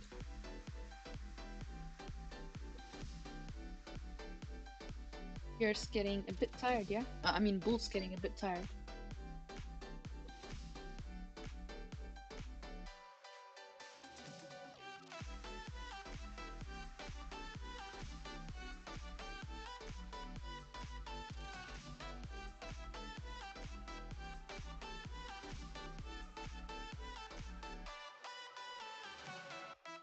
Stop losses are so important, so very important when you make, these kind of trades, especially like I'm talking from, you know, experience and so on. They are so important because sometimes bears could be, looking a bit tired and so on. It happens like it doesn't happen that often, but it could happen.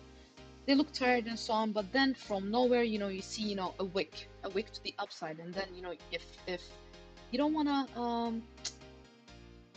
lose on it or something like that, so it's better to have stop losses so you can just, follow. Because here, I'm talking about a short. If things go left, I'd rather have a stop loss, right around these areas. You understand what I mean? Now we will see if support, around 16,838, 16,835 falls. We'll see. Should actually draw, one here too.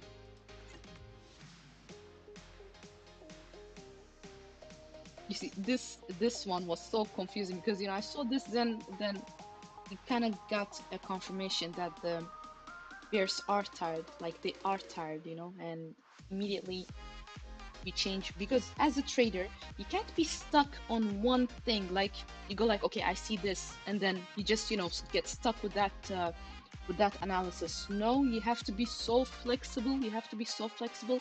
Admit, when you're wrong, number one, and be flexible, number two. Simple. You'd rather be wrong than right than being. I mean, you'd rather be wrong first so you can be right later, instead of, trying to be right while you're wrong. Stop losses can be tricky though. We get a bad wick going the wrong direction, you're out. Yeah, that's also true. You're right. That's also correct. But at the same time, imagine if I would have went long, like I was fast to spot it and, be flexible and completely, change my mind fast. But if I would have gone long instead here at these levels, and I don't have any stop loss, somewhere around these levels instead, like I'd be in a loss already. But sometimes it's also like the way you say Mago. Sometimes you're in a good position, but then there's this horrible, wick that comes. When you see these kind of things, like I'm just putting it out there.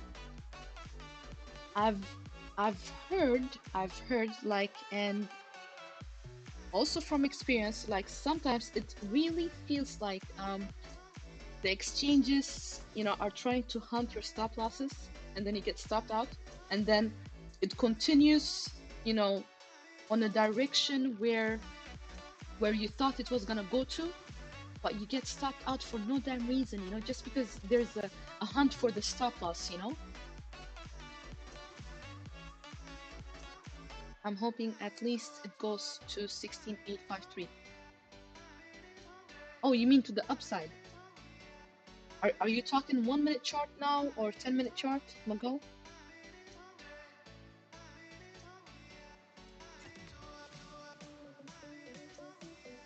Broke for support.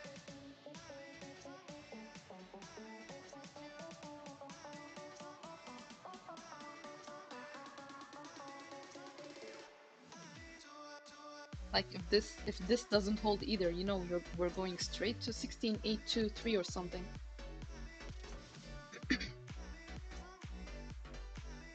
If this doesn't hold.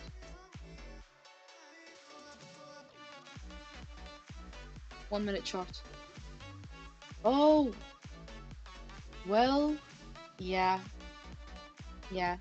I understand because it was in some type of an uptrend, but at the same time, there was that bad divergence that we saw as well at resistance. Bears, bulls last team, and then this crap kind of happened. But I understand, like it could get a bit confusing. But the shorts got this one. We'll see when it's a nice time to get back in. Now look, we're losing this support as well. That's it. Like if this line closes below that support, like most probable scenario is that we get to this area somewhere. Hold on.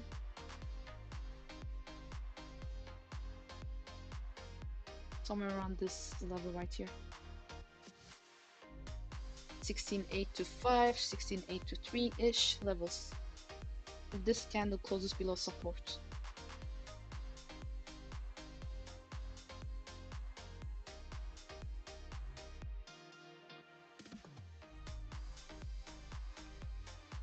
What are the things I'm working on at the timing to get in? A lot of time I would have made money if I would have gotten earlier.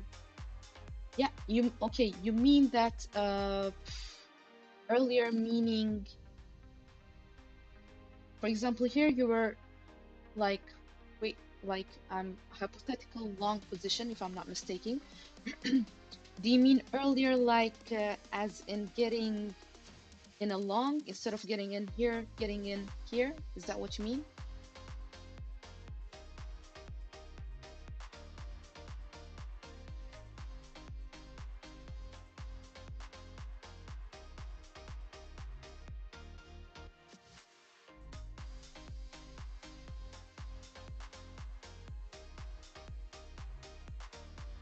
Sixteen eight one two.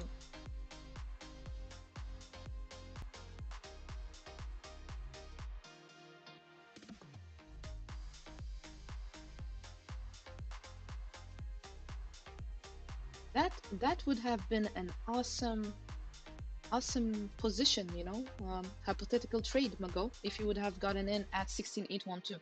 Definitely.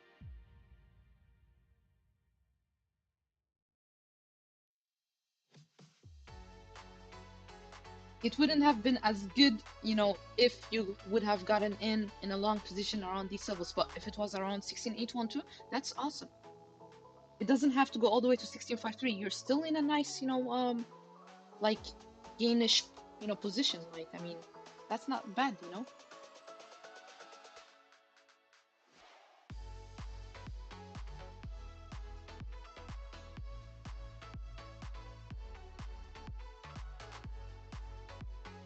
Okay, bears losing steam.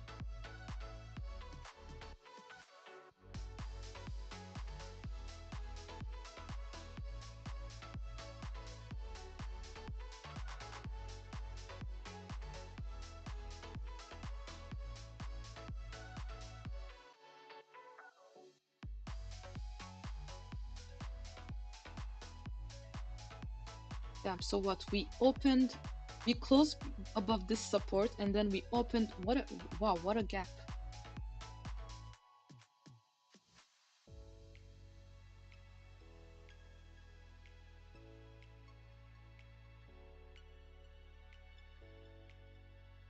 Yeah, I see what you mean. Like you look back, at history, and then see, what would have been more profitable. I understand what you mean. Yeah, it's important, it's good to look back, to look left and see what could have happened, what could have happened, and so on. Guys, here's we're losing steam. We're losing steam, but you see this? I don't know if you can see it, but this we had an open window, okay? And we opened below this support area, which means we could like if we can't hold this area right here, 16,831, see eventually around 16,825, 16,823.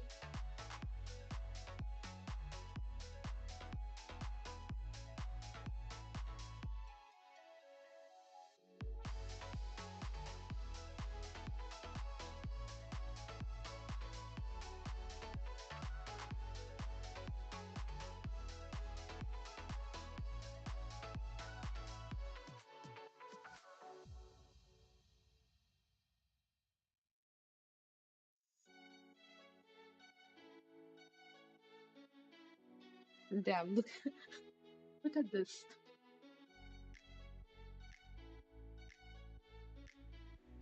Like if we can see a close above 16,835, which we still haven't done really, like not convinced yet. I think it might bounce again at around 16,817. 16,817. 16,817.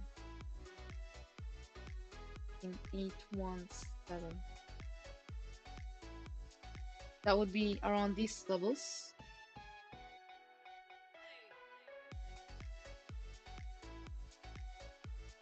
It could if we break below this, but we have some support areas, below that one. I mean, above that one, above this 16,817 area.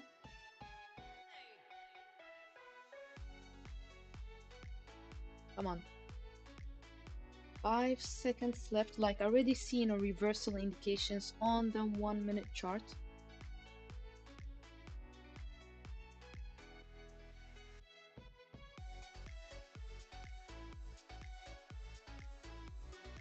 And we also closed now above, let's say, 16,835 levels.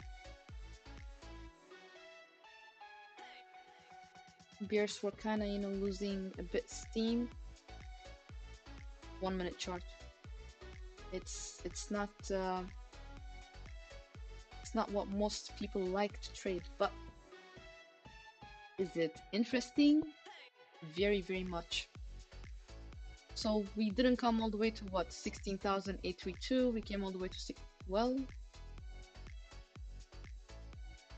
16,832.12. We came all the way to 16,832.64. Okay, fine.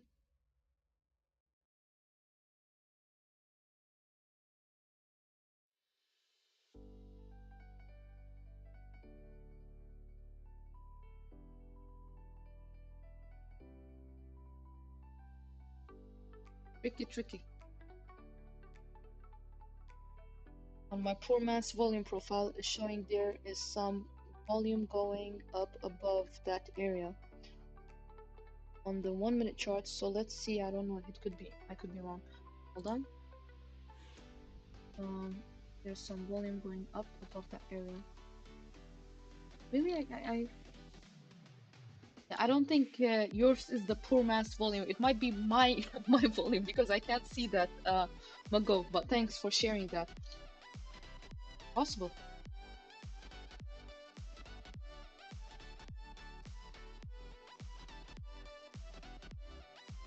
All we know is there is some, from my part, I know there is some reversal indication already at these levels. We just need, like, okay, we closed above this level. Now we just need, to close above, $16,837. So we can see a bit more rise. I can remove this one, no need for this one now.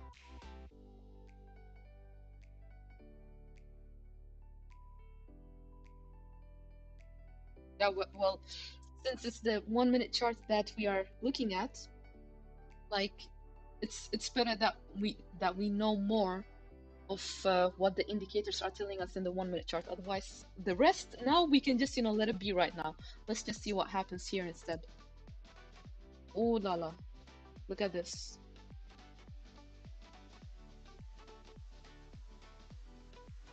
Back below this level, bad. Above this level, good. And it's the closes that are most interesting for me when looking at the 1 minute chart.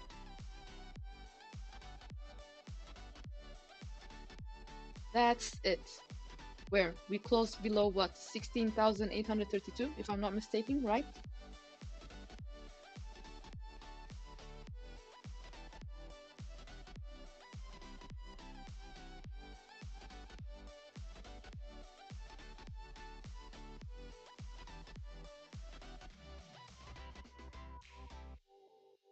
Yeah, we'll see. We'll see if this no bounce. Look at this, but let's see a close below this level.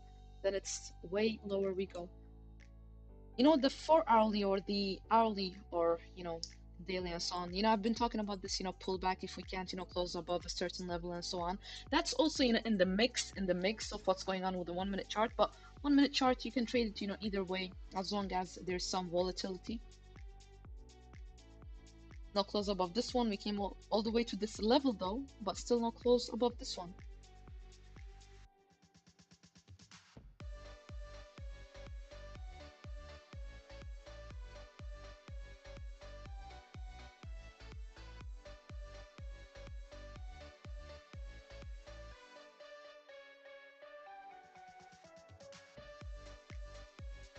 Like, I don't know how many people think that 1 minute trades are not interesting. Really, like, they are very interesting. And we've done a lot of hypothetical trades on the show where I've been, taking it more like serious. Now we're just, looking and talking, support, resistance, and so on. But we've had those where I've literally dissected the chart and killed it completely because I was trying to show you guys that TA is not crap and it also works on the 1 minute chart. You really like if if if you got your TA right, it could work on the 1 minute chart, it could work on the 5 minute chart, like 1 hour, whatever you like. It works in every. You can bring out the 30-second chart.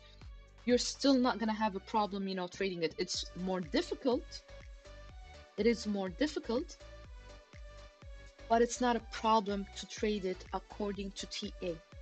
Okay? Of course, it's much easier, to trade the 4 hourly, the daily, weekly, and so on. But I like challenge. So you see me doing these kind of things sometimes. Yeah, it's bouncing. It's bouncing. It bounced off this level. But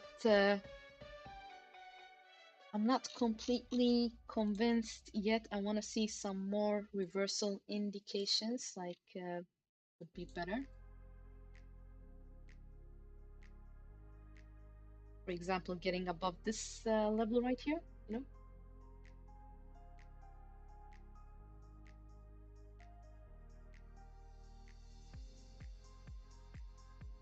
And there we go. Okay. Now, just one more thing I need. A close above 16,837. If that happens, see eventually back around, 16,848 and so on.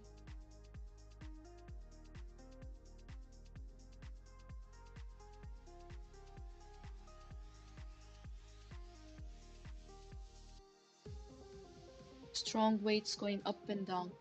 Yep, volatility is here. Like, but isn't it more fun to do, trades on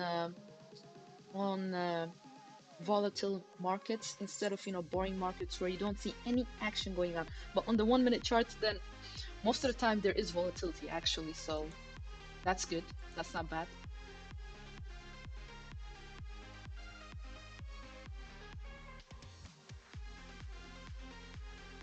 Come on. Did we get that close above 16,837? Let me see. close 16,836.8. Mm, okay, good enough, close enough. It would have been better if it was actually 16,837, literally. But okay, okay, I can take that.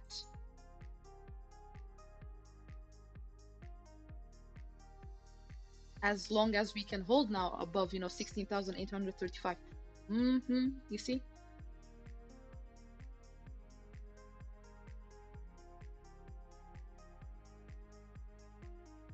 Sometimes on the 1 minute chart, guys, it's not like the 4 hourly chart or 1 hourly chart.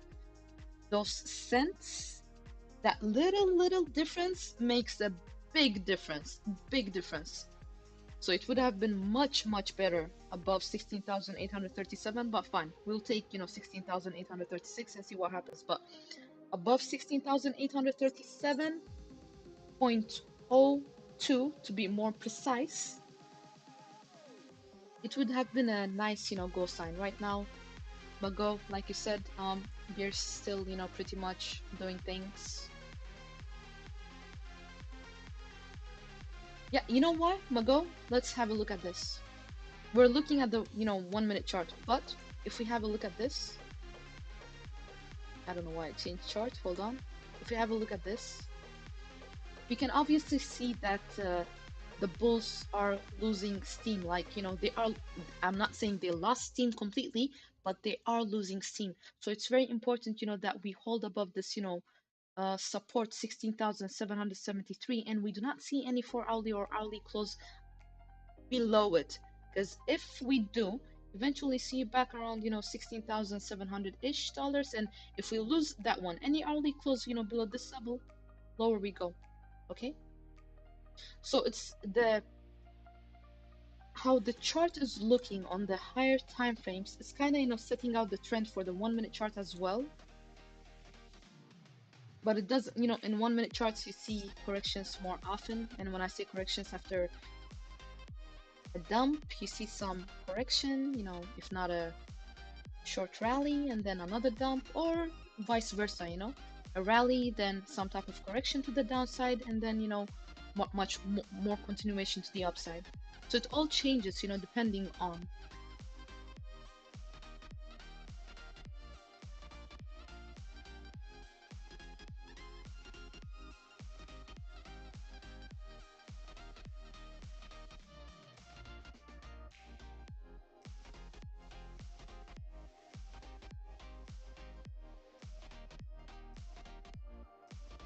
See, this level is very important, very important, as important as the 16,837.02 level.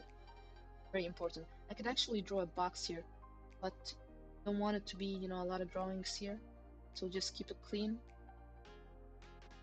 Yeah, and it bounced off this, it didn't come any lower, but if we come back to these levels and we don't see, that the bears are losing steam, lower we go.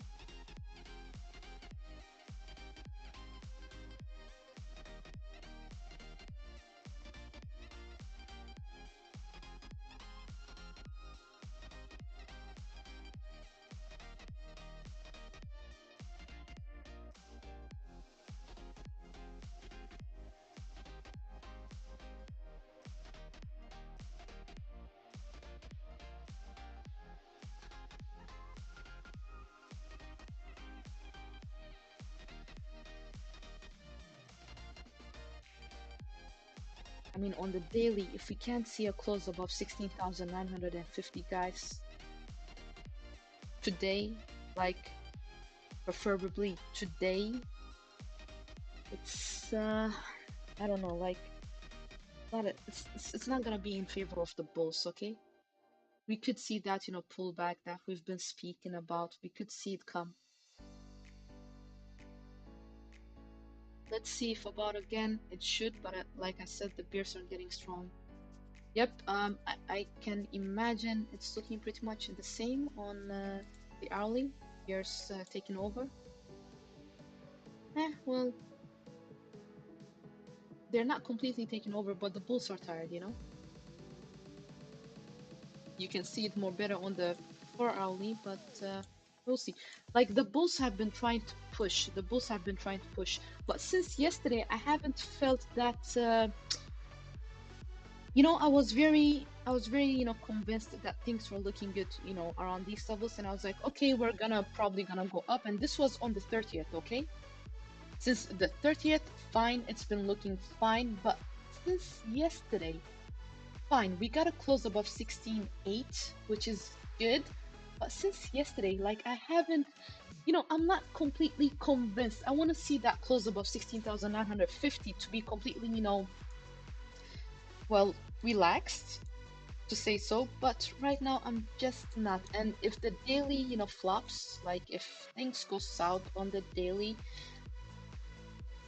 you bet it's gonna affect, the 1 minute charts and so on, and the bears are gonna have more control. Overall, we are gonna see some corrections here and there, but overall, in general, I mean, the bears are gonna be, in control. But right now, on the hourly, I cannot say that the bears are in control completely. I can say that the bulls have lost steam, okay? They are losing steam, the bulls. But I cannot come out here and say that the bears are in control. That would be something different, okay? Daily, latest, literally latest tomorrow candle, okay? The candle, tomorrow's candle, latest. If we do not see, any close above 16,950, like I'd be very, very cautious. On top of that, do not have to wait for that. If we see any 4 hourly candle close below 16,770-ish, see you, eventually around 16,700 to 16,600 areas, okay?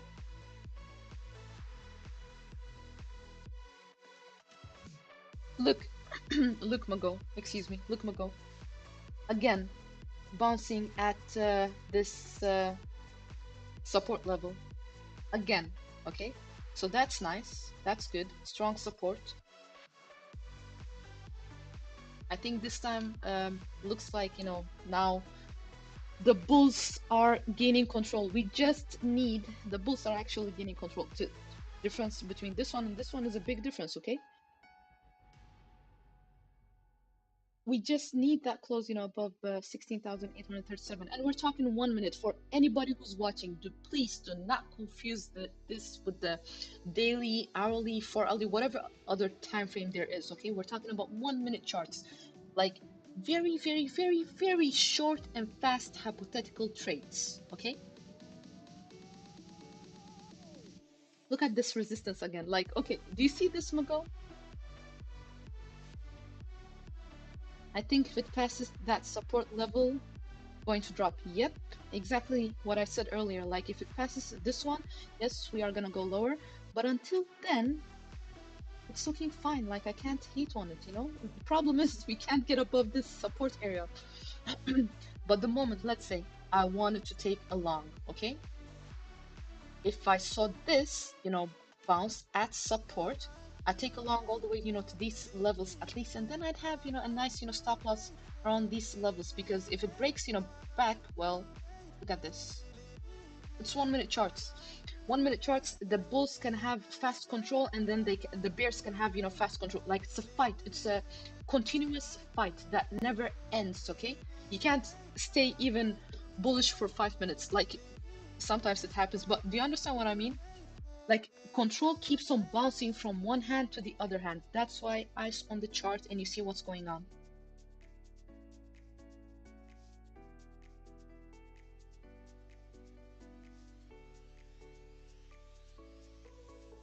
Like imagine a lot, and I've seen this with friends that I know and some other, traders. Some would have gotten in at these levels instead of getting in at these, levels, literally. They would have gotten in at these levels instead of, getting in at these, at this support area. Why? Because psychologically, your mind starts playing tricks on you, okay? Why? You see a nice hammer, then you see, a strong candle after that. What do you expect? You expect continuation, right? If you do not know that there is resistance right at these levels, old support turning into new resistance, you're gonna get wrecked. Get in at these levels, and then you see this type of candle, which also screws you even more, okay? So now, and besides, because it's the 1 minute chart, we're gonna be changing everything all the damn time now. So this is what's gonna happen. Look, we do have some support here, right? Sure. But we also have some new support around these levels now. It changes all the time, keeps on changing. I shouldn't have changed that one, should just keep it red. There you go.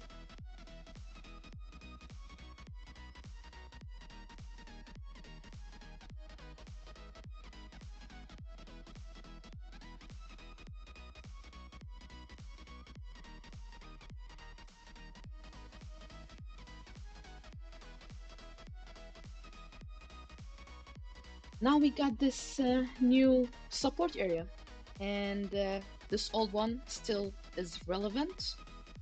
Old, a few minutes old, but you get what I mean. It's still relevant, okay? If it drops below that, will be a good time to do a short with a tight stop loss. You mean if it drops below this second support or the first one?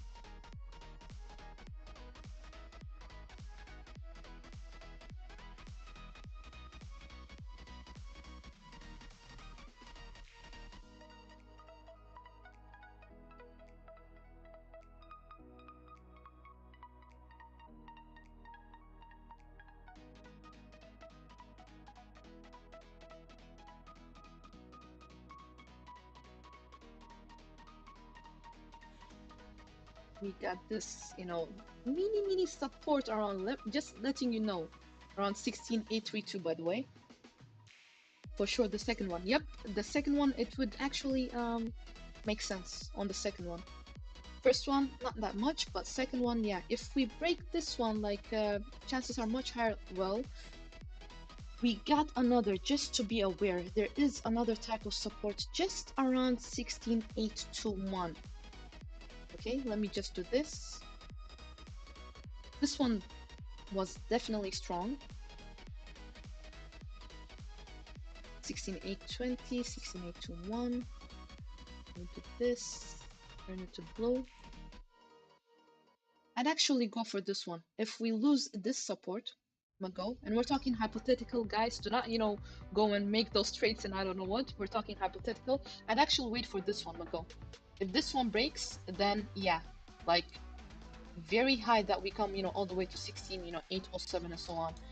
But let's give it time. That's why, supports and resistance levels are broken into different levels. Like, I don't know, but pros, pros, just saying, they do not have just one support area, okay? There's the first, there's the second, there's the third. Same thing with resistance. There's a first, there's a second, there's a third.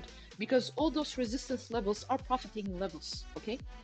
If one breaks out, we're gonna go to the next one. Same thing when it comes to support. If one, breaks down, we're gonna go to the next one. It's pretty much the same. Okay, now you get your first warning sign that if this one closes below this level, you got your first warning sign that we're going to the second support level. And we couldn't break above this area. Simple, okay? This 16836, 16837.02, 167.02. Let me see.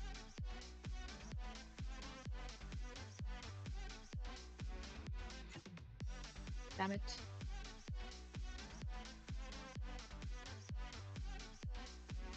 Well, let me just do this.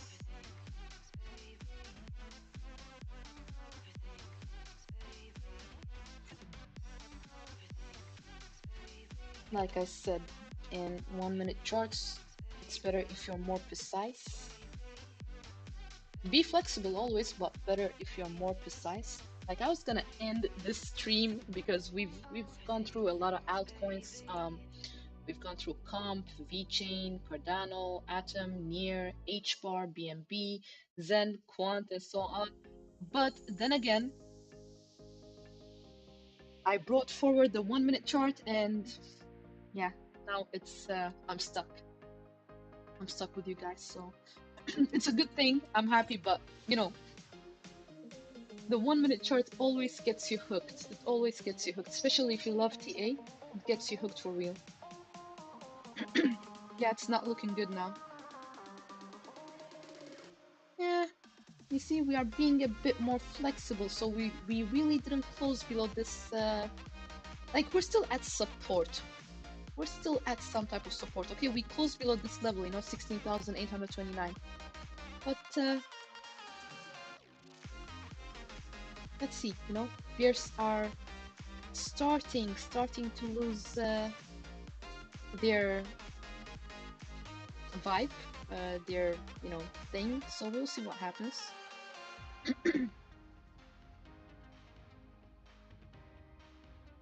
Yeah, bears definitely losing their vibe a little bit right here.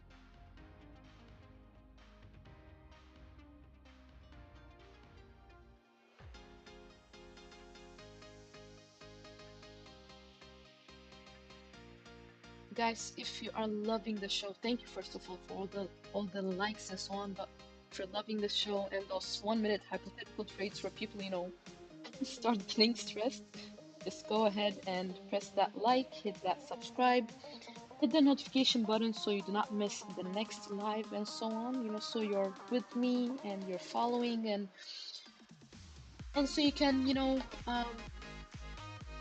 have a piece of all this good information and discussion and so on.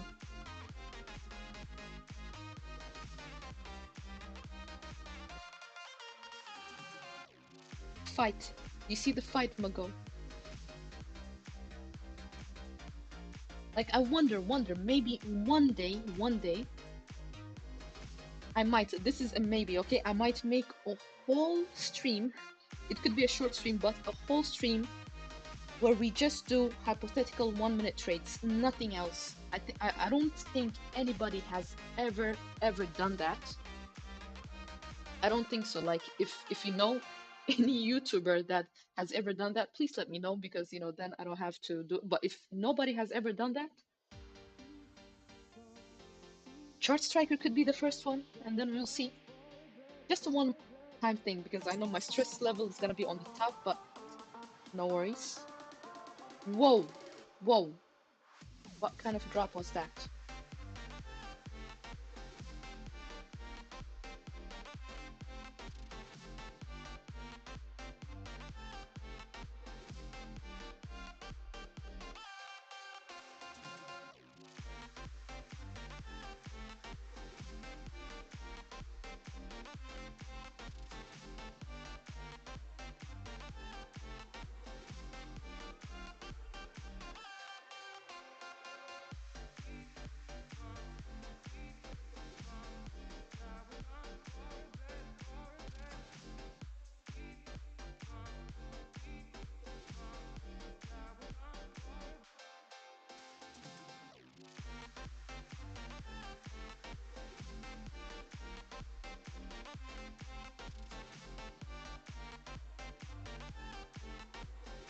I know other content provider does that on their Discord. Would you be doing group trading in the future on your members room? Yeah, I mean, that's an idea. Yeah, I really didn't know. Like, do they do 1 minute trades, or are you talking, just normal, usual time frames?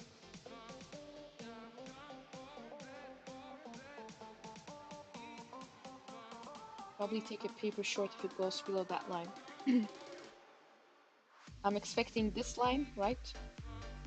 Yeah, wouldn't be bad. But like I said, like the Bears were kind of, losing steam. I'm still sticking with that when it comes to this. We had that horrible wick down though, but still, Bears were kind of losing steam around these areas.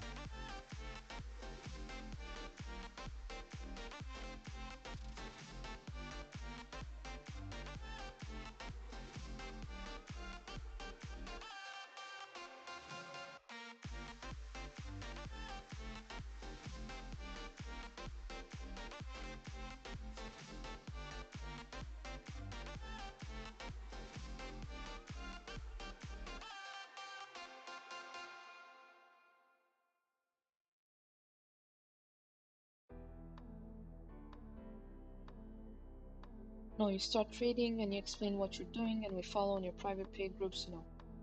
Oh, okay, okay, okay. So you mean that I just, talk about so it's normal trades, it's not just 1 minute trades. Yeah, well, yeah, that's possible. Like why not? I could just, go out and go like, okay, now I'm taking, uh thing is at the same time, because I'm not a financial advisor, it could be a lot of, trouble and so on. But we could do, actual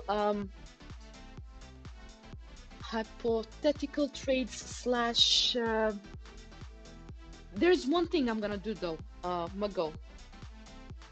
We're gonna call them trade cheats. So if I see something, where one can get in at, maybe it's the same thing you're talking about, one can get in at, um, I'll ping the members, okay? I'll ping the members, let the members know there is a good position, that one can have a look at and so on. And I'll also, have an exit. So I'll talk about the entry and I'll talk about the exit. You get what I mean? Because that I'm definitely gonna do anytime I see anything interesting, whether it be altcoins, Bitcoin, sometimes even, stocks and so on. I'll definitely ping the members and let them know, okay, so I see this, looks like, there is a good, longing opportunity, there's a good, shorting opportunity, there's a good whatever. And then what people decide to do with that is up to them.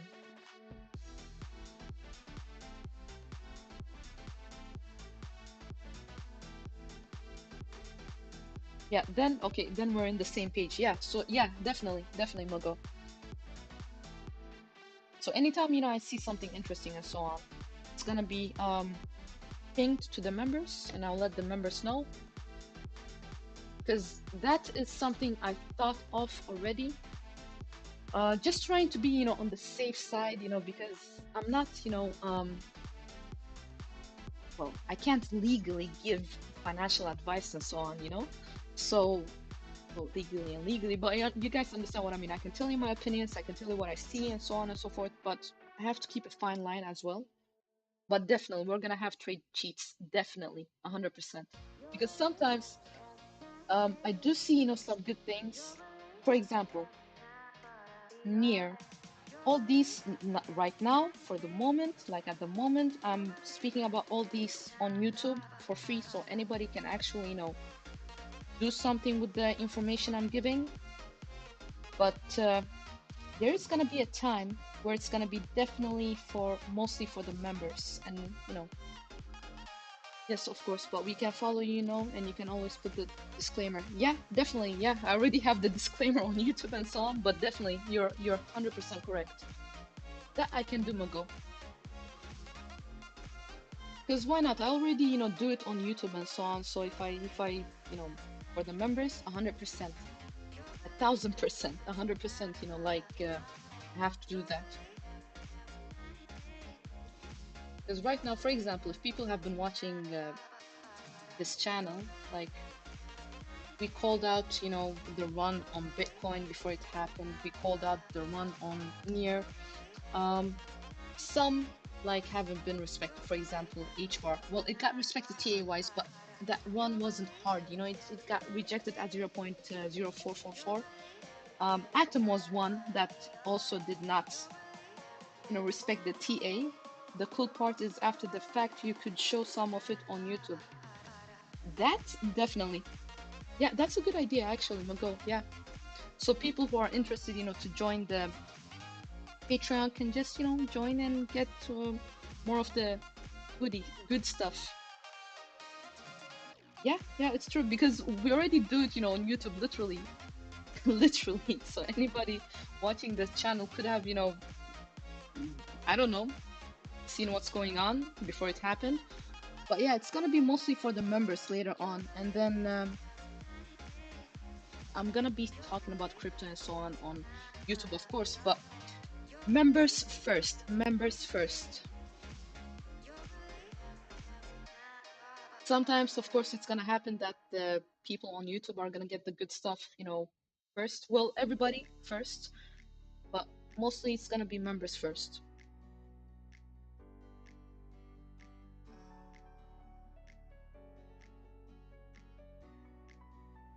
because we did call out some good ones. What happens with Phantom, by the way, yesterday?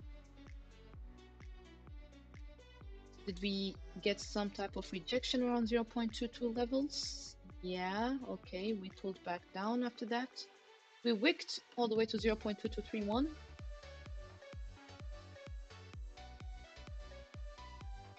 Yeah, okay. So Phantom, just fast, I'm gonna go back to that 1 minute chart on Bitcoin, but just real fast. Phantom. Daily still looking fine-ish. Like all the way to 0.2279, 0.2334-ish. It's fine. I'd be a bit more cautious around these levels. On the 4-hourly, let's see on the 4-hourly.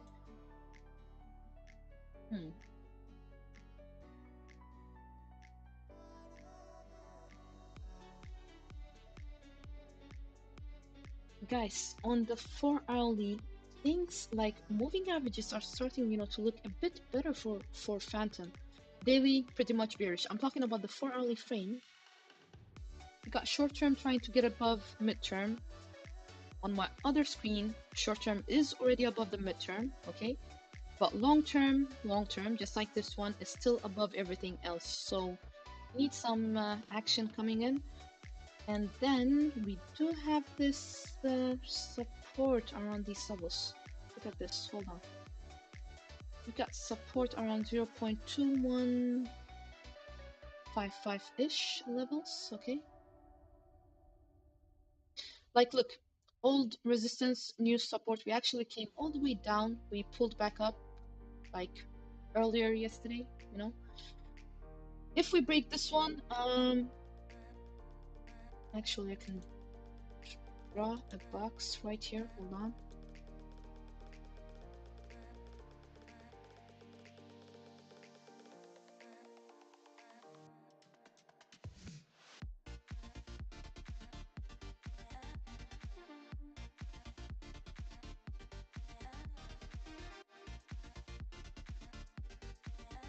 If we break the top of this box right here, it should be yellow.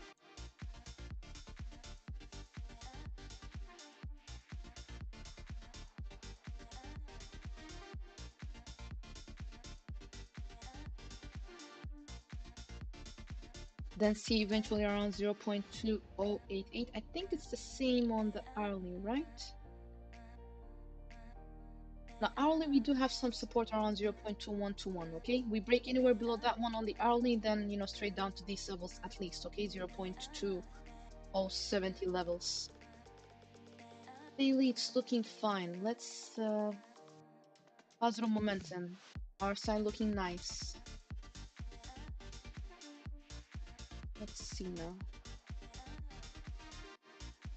The bulls are giving the good fight. Wow. Well, we gotta go back to Bitcoin's chart and just see what's going on. Yeah, but daily looking fine. 4-hourly, FTM. We need to see a close above, guys. We need to see a close above 0.223. Okay, 0.22. Okay, to be more precise, 0.224-ish. So we can at least on the 4-hourly get to that next resistance, which is around 0.233 levels. Okay, somewhere around these levels. I can probably draw it for you guys. Hold on. Or no need to draw because yeah, it's actually here. So this is the daily resistance that I'm waiting for, and if we can break above this one, see you around these levels eventually. So daily is still looking fine. I can't say much when it comes to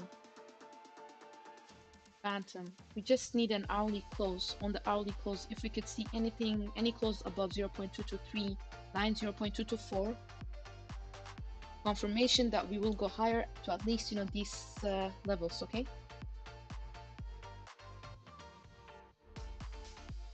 0.2334 at tops for a start. Now back to Bitcoin. Let's see what that 1 minute is doing.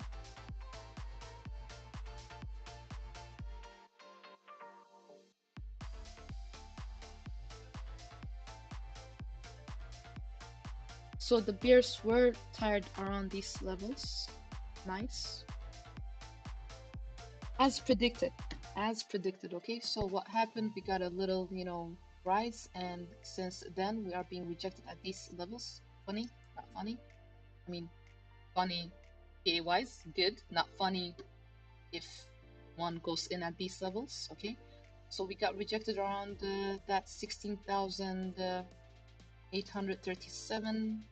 We came all the way to, well, we closed at around 16,836, 16,837.33. Nice, okay? If now we can see a close above 16,837.4, well, 0.45, it would be something, but right now, if this support doesn't hold around 16,832, lower we go. Now we have to tweak, the support areas all the time. It is after all a 1 minute chart, so expect that. There we go.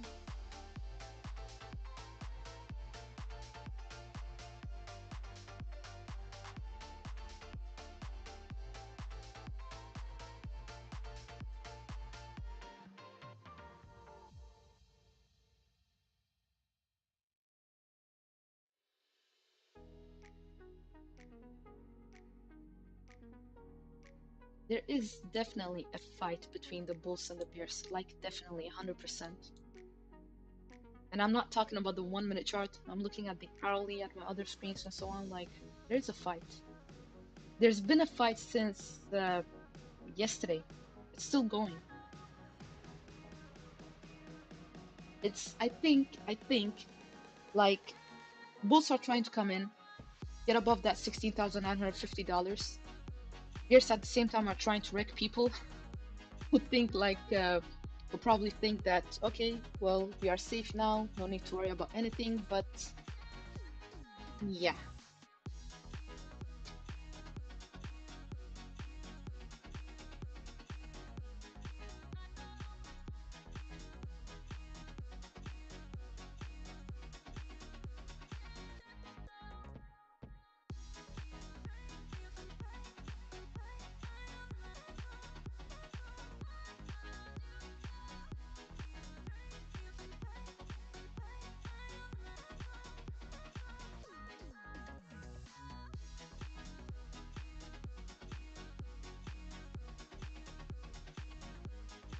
Bulls getting tired again. Expecting a drop. We got rejected at resistance, number one. Number two, we see indications that the bulls are tired again, okay? RSI, fine, I guess, but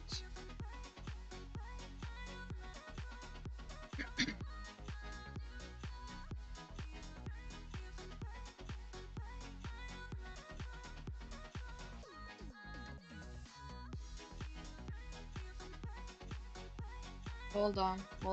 Let's see that close above 16,337.45-ish dollars. Okay, let's see that first. Like there was one here, but no follow through. One more wouldn't hurt. One more close above that level wouldn't hurt, okay? Like to be a bit more precise. Let me change this. Got some new resistance levels.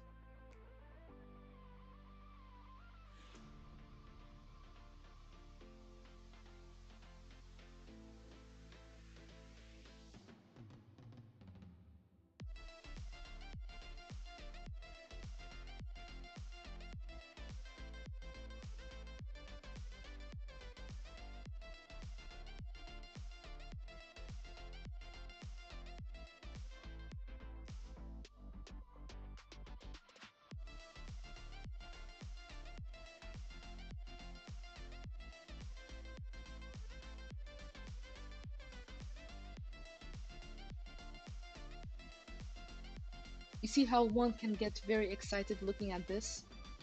and then it starts, going up. But I'm like, hold on, chill, chill. Let's see what happens.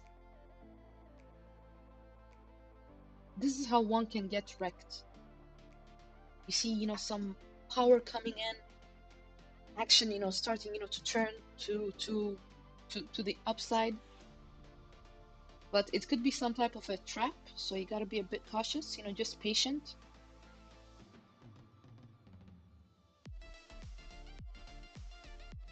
I should change, the title of this stream now to 1 minute hypothetical trades or something.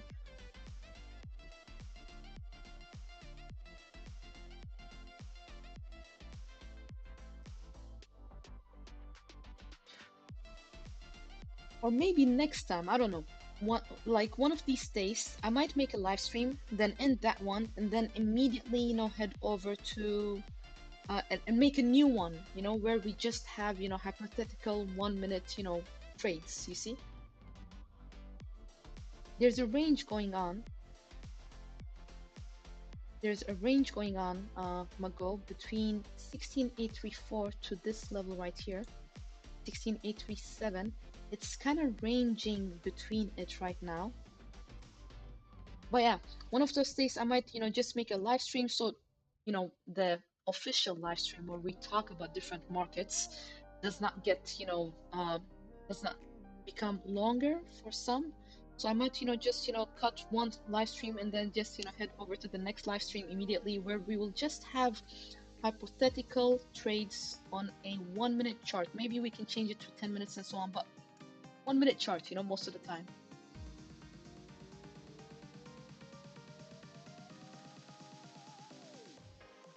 If we break above this level, this one is unnecessary right now. No need for this one. But if we break above that, the blue line right here, guys, really not much holding us until 16,849, 16,848, somewhere around these levels. If we can break above this one, close a minute candle above this one, since we're looking at the minute chart, right? But we are ranging right now. This is the range we're seeing between this level right here to this level right here. We still have support around this level. Okay, first one. This is a box. Imagine this being a box. Okay, first support right here. Okay, something going on. First here, second here, third here. I have to speak fast because it's the 1 minute chart.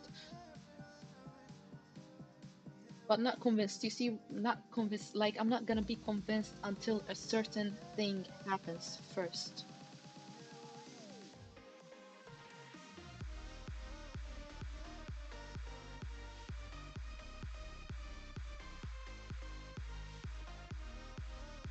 The bulls got tired, but the bears do not have control either. You see, there is like they're just, kicking the ball to each other right now.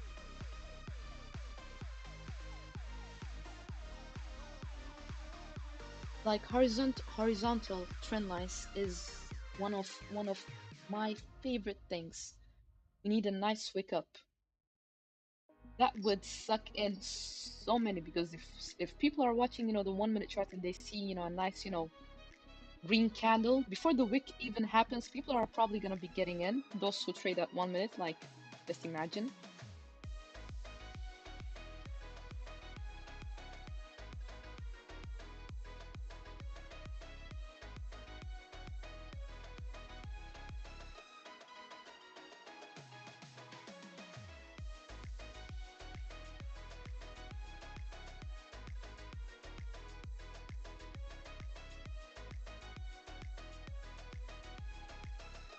Like, come on, we just gotta break above this one. We are holding. So if we can break above this one, fine. We start getting up.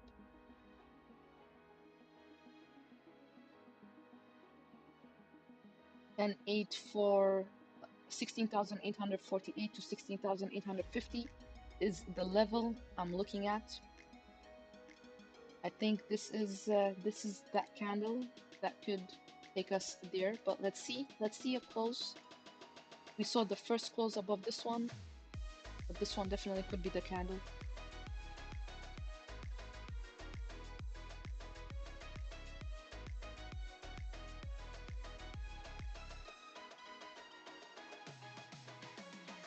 All right, Mago. Interesting to see it while we were talking about it. Like, let's go.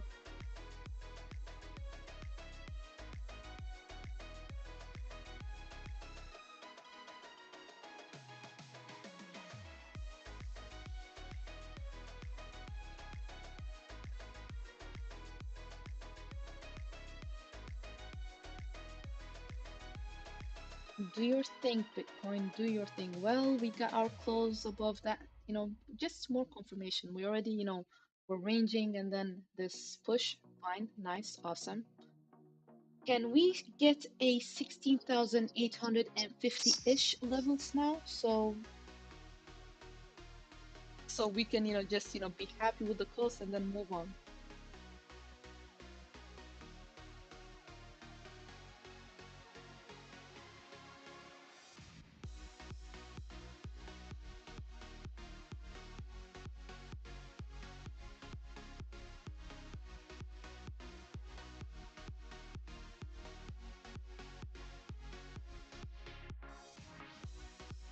This one unnecessary right now. And this one's still necessary though.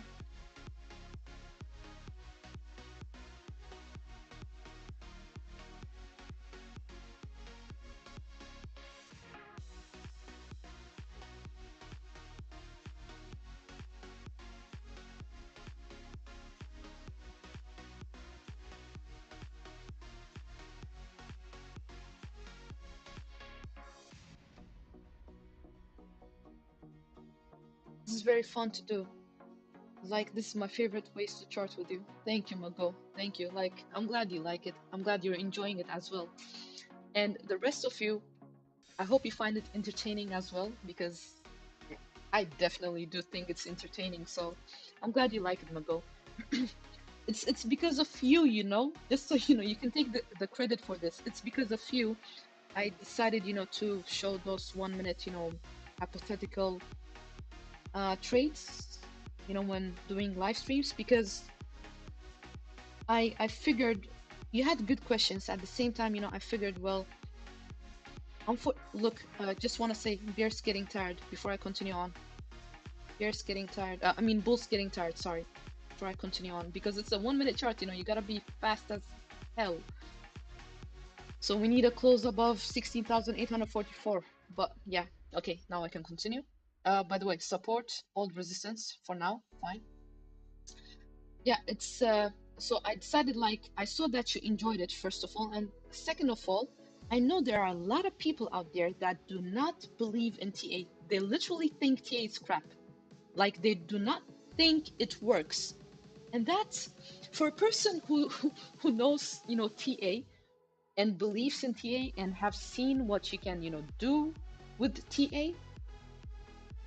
It kind of pisses me off sometimes. At the same time, I'm like, okay, fine. You need, people also to not believe in TA, which is better for all of us that actually do believe in it. But so it's your questions, your good questions, that drove me to do those 1 minute, hypothetical trades live, because I know some friends that I know, Ralph, for example, he's been beside me. I tried to show him this stuff. His jaw opened and dropped, and he was like, "What the?" I was like, "Yeah, I know." He was like, "How the hell?" I was like, "Well, TA." I was like, "TA." That's it. He couldn't believe his eyes how we were, getting most of the trades in. And then at the same time, he had to believe his eyes, because he was kind of literally, beside me. So he was like, what's going on?" I was like, "Yep, it's TA."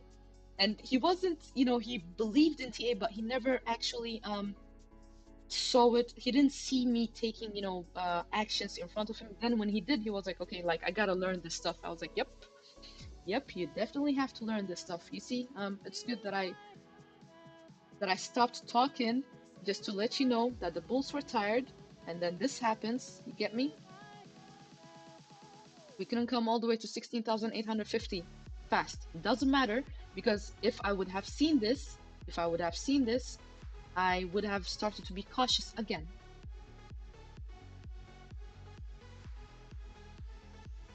And on top of that, we have this bad divergence going on, by the way. And if this support doesn't hold, see you eventually around 16835 to 16834.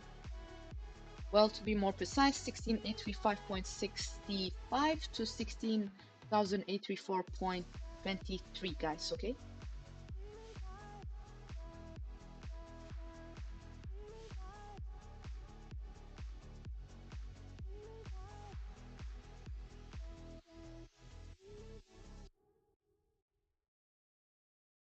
Well, that's no bueno.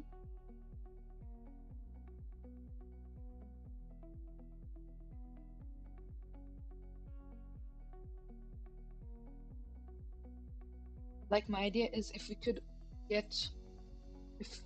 all get together on a private Discord room and discuss trades as it goes, that would be awesome. That's a nice idea, okay? Trading is a lot more fun when you're doing it with other people, for sure. I know, even though I do it paper trading. Yeah, even though, we're talking hypothetical trades. I mean, it's trades nevertheless, even though it's hypothetical. So I can imagine. Plus, I think as a group, um, you know, all of us are different, we have different opinions and so on. I think it could boost up people a bit more as well if we do it as a group. So it's like I'm definitely gonna write down this idea in the books. But go, not a bad idea at all. Maybe the group could be boosted, to like to feel more confident and so on, when taking hypothetical trades and so on as well. Like this guys, some people take a lot of money just to do these kind of things. We're gonna do it, the humble way, the nice way. Like, okay, a little money is involved for the service, but at the same time, it's gonna be so worth it compared to, if you compare it to the value you are getting out of it. It's always about value. Some people might, think, okay, but that's a lot of money, like for the membership and so on. If they do think that, it's one of two. They either do not understand how valuable the information is, and number two, they probably haven't seen what other people take maybe for less valuable information.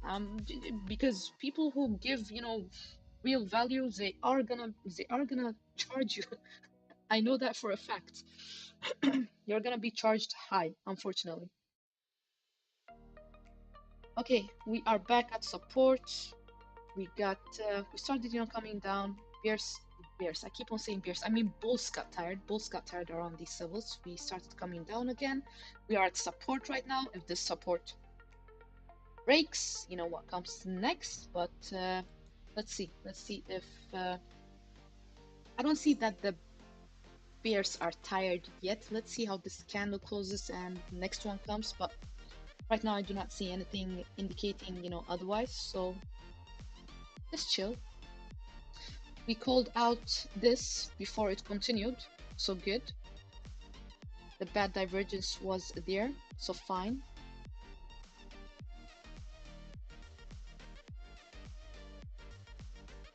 Edwin, welcome to the show. Glad you made it. I'm fine, thank you. Hope you're doing fine as well.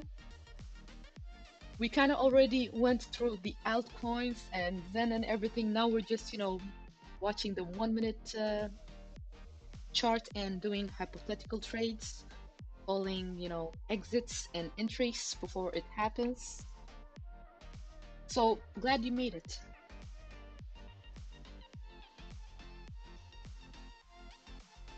For those just coming in, we're just looking at the 1 minute time frame, one chart, even for those that are gonna replay the show tomorrow.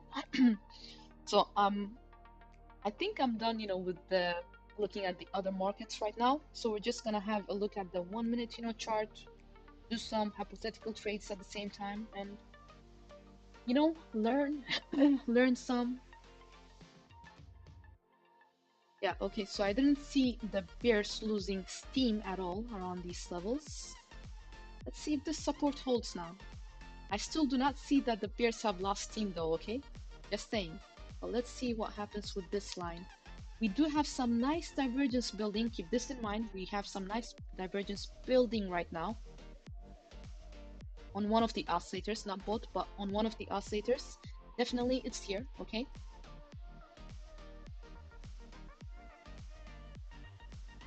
Awesomeness.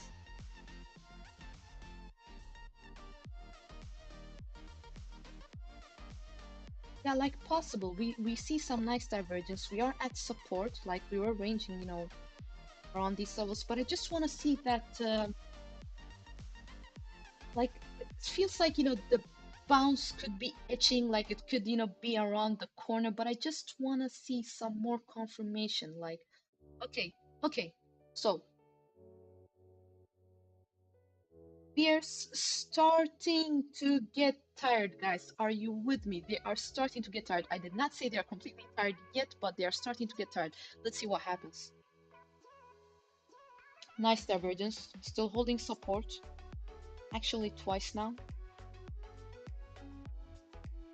This line is not straight at all, but never mind that.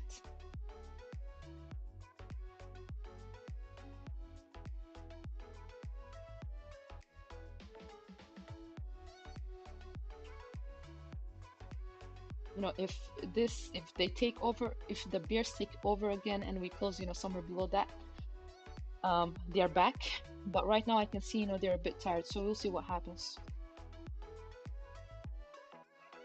3 seconds left. Okay, bear's tired. Bear's definitely tired, so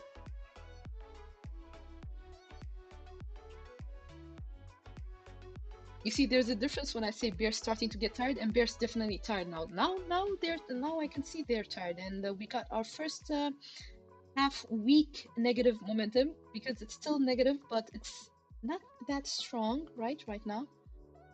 And yeah, we got this new resistance right here. By the way, let me just do this, or I can, such a little difference, but still have to put it out there for you guys. So we got this first resistance around this level right now, 16,380, 16,838.23-ish. Should be like this, 0.41-ish. If we can see a break above that one, yeah, see eventually back around 16,844.5, okay? Somewhere on these levels.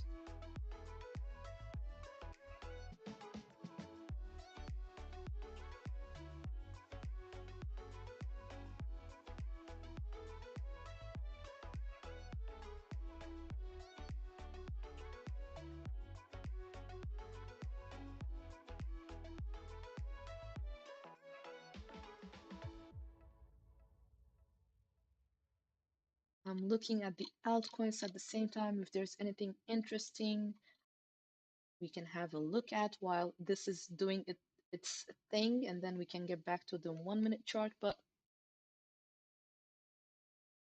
nothing going on really.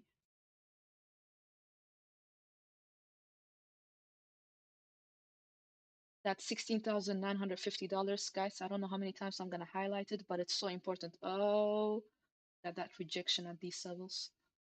Okay, let's see.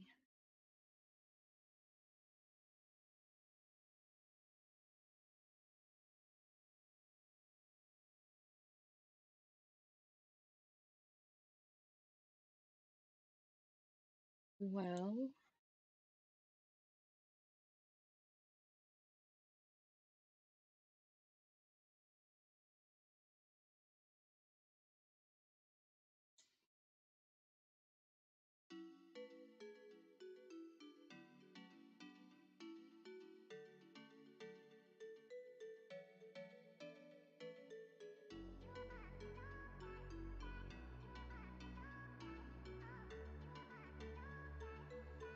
Dogecoin is kind of looking fine-ish. If you could only see a daily close above 0.0739. Okay, so we got rejected at these levels. We're still holding the support. We see a new range right now. So the bears got a bit tired here. We came all the way here, but we only came to that, resistance level. We couldn't, break out. And we'll see what happens.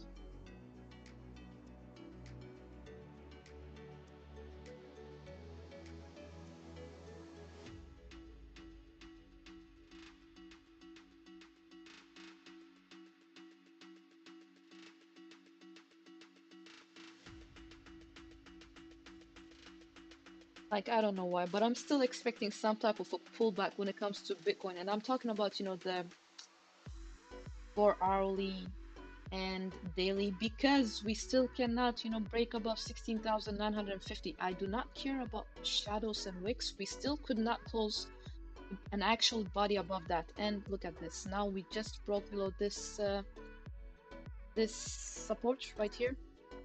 Looks like it. Let's give it a chance. Let's give it this candle as well.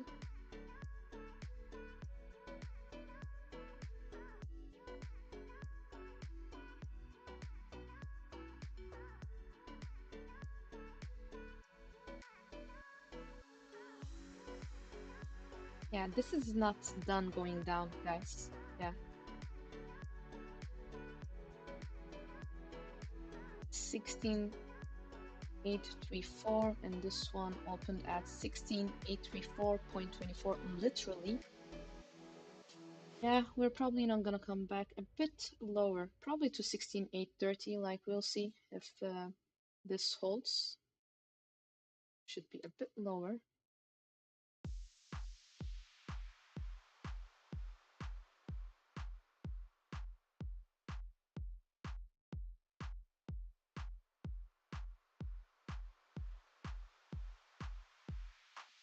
Sixteen eight 31 to 16,830-ish, okay?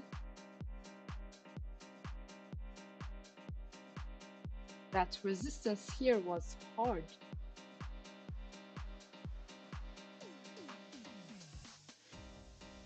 We still got some nice divergence, by the way. Still building, guys, still building. That's not out of the question yet.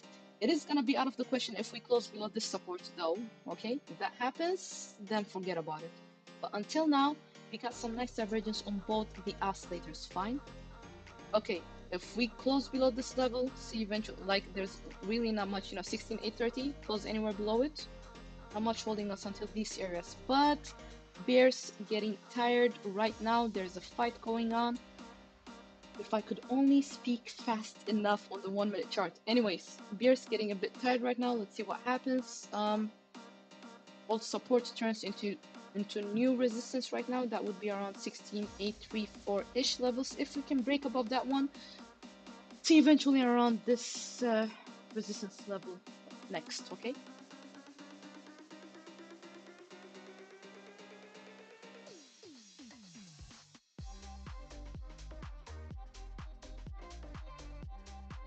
Bears getting tired at support. Repeating, bears getting tired at support, guys, okay?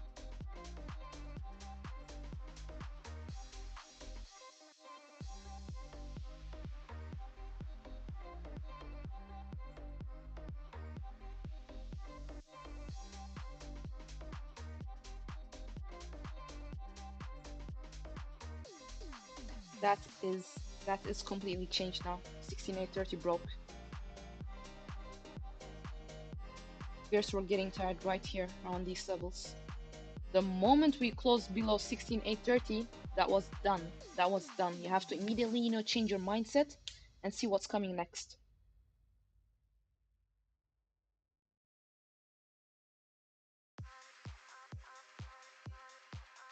And I bet on the higher time frames now there is some action, talking about, well, showing us signs that, bears are kind of gaining control, right?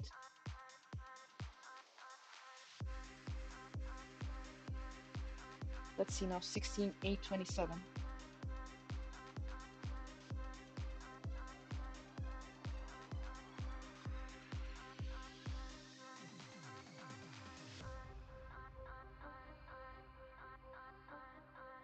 Like, if we do not, there is a high chance, like if this support holds, guys, we're gonna see a nice, bounce, okay, to at least, these levels. But if it doesn't, the nice divergence that we see is going to become irrelevant. Doesn't matter. So this support needs to hold. And I do not want to move it anywhere now because I just want it to be around these levels because I don't want to tweak a lot.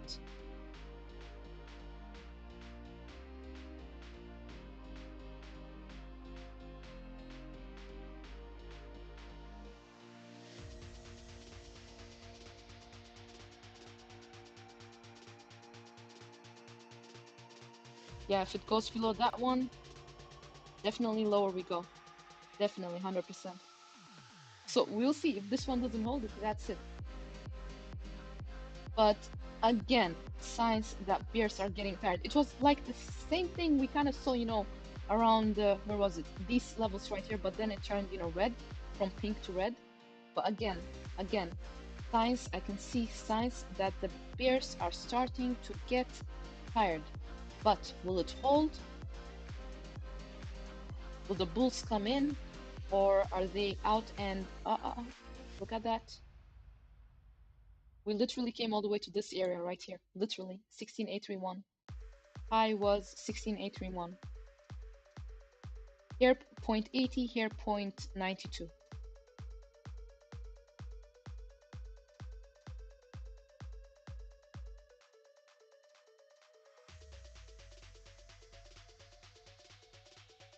Come on, we need that. We need that close above 16831, okay? We need it. It keeps on being rejected there. I'm not changing, like moving my cursor right now just because I want to, show you what's going on. I could extend this, but I do not want to change it a lot. But you see, we're still being rejected at this level right here. Sure, it bounced off that line we're speaking about, okay? But you see that resistance right there as well? We need to get above it if you want to see a continuation to at least, 16838-ish dollars, okay? This resistance right here.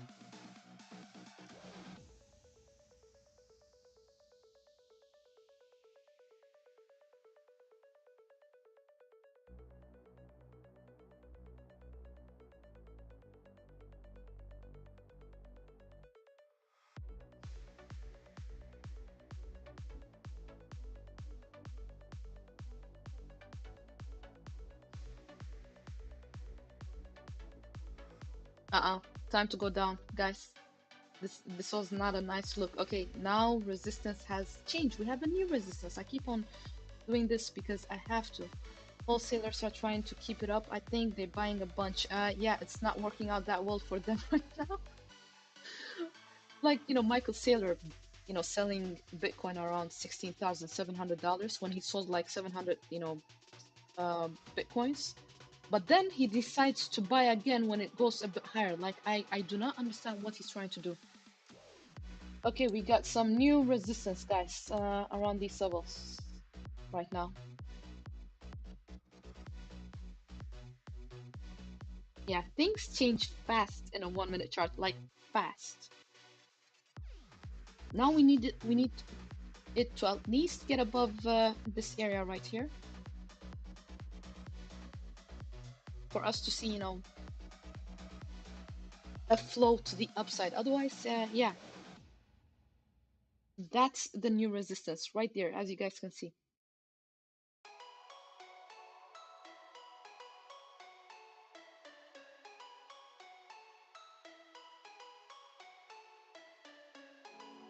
Yeah, I don't mind those big, fast pumps and so on. I want to see a close above the resistance. That would mean something. Otherwise, I'm just chilling.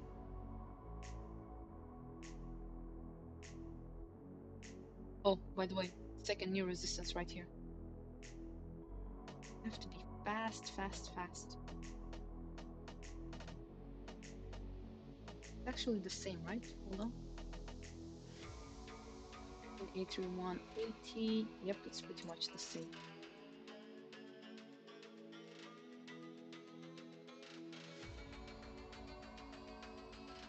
Okay, we closed above resistance. Fine. Now, can we close above this one? That will mean something. If not, we held support. We kind of held support. We came as low as 16.827.29 is that line. became as low as 16,826.52.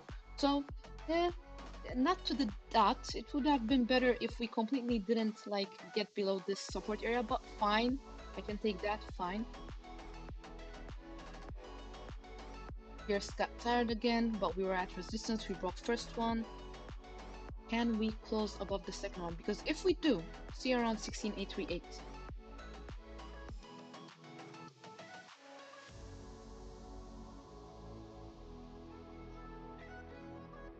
I wonder if we're gonna see 16,838 already now for any close even. Well, that was a nice candle. I'll be saying my goodbyes around 10:30. We'll love to stick around, but got to go to work tomorrow. I understand, Mago. I'm glad you've been here for the whole show. Like I'm also gonna be ending it soon. It's just interesting, so we all can leave the show together soon. No worries. But I'm glad this was one of the longest streams I've made in a while. We're running we've been running for 3.5 hours, so almost 3.5 hours soon. So okay, 10 more minutes and I'll call it a show as well. Then it's exactly 3.5 hours. So far, still looking good. Bitcoin. Now the nice divergence is playing out. Now it's starting to play out. We got this nice green bar that just came.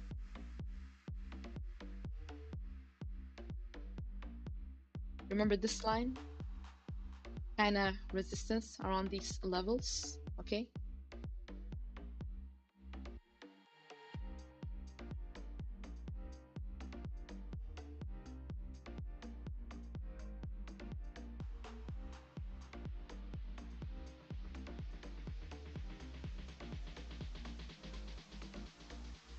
Damn, it's 4 a.m. where I am. 4 a.m. It's sick. Time just flies by. And those 1 minute charts there, so what do you call them? Like when you're looking at the 1 minute charts, time flies just like that. 1 minute it's 1 a.m. The next minute, before you know it, it's 3 a.m. and I don't know what.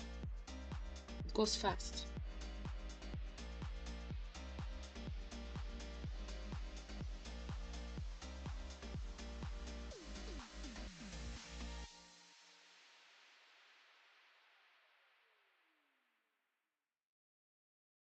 Come on, 16,838-ish.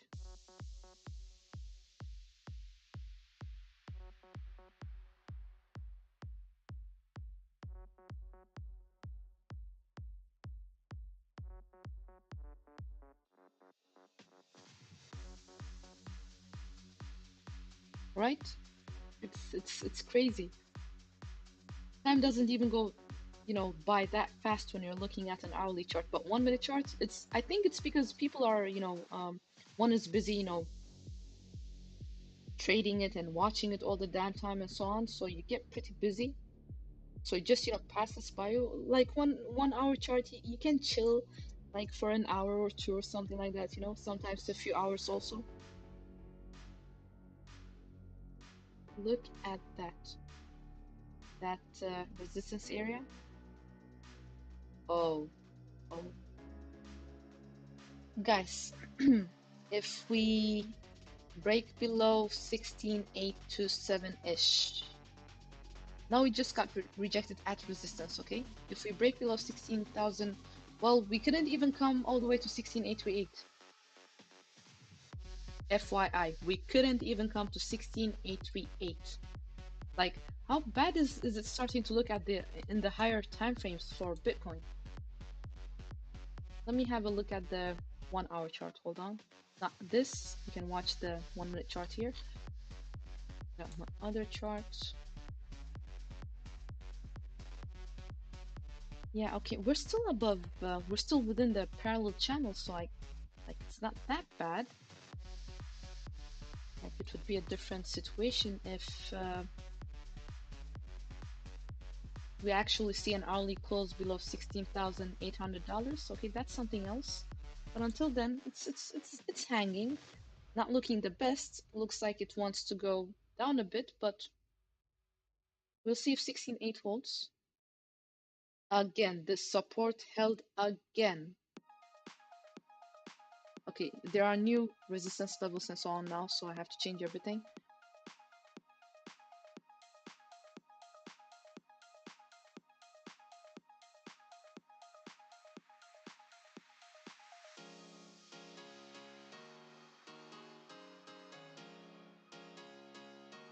Okay, new resistance areas right here. First one. Second one actually around these levels now. Well, no need for this one. Support instead. Support here.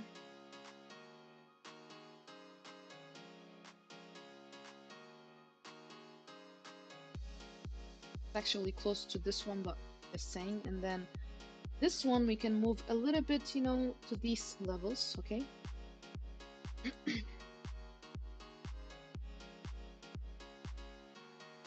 You see the lower, like the lower price goes, okay?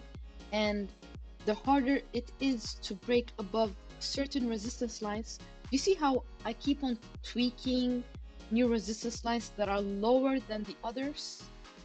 Like first it was up here, then it was up here, now it's down here. You get what I'm getting to?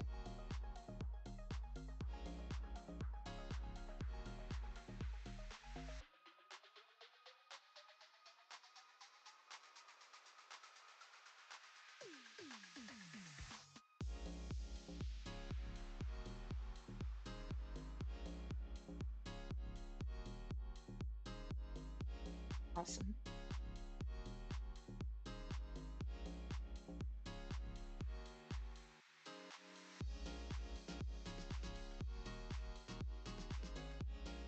Okay, so now our new resistance is around 16,835-ish to 36-ish levels.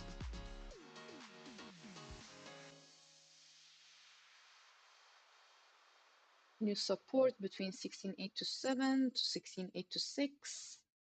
This breaks.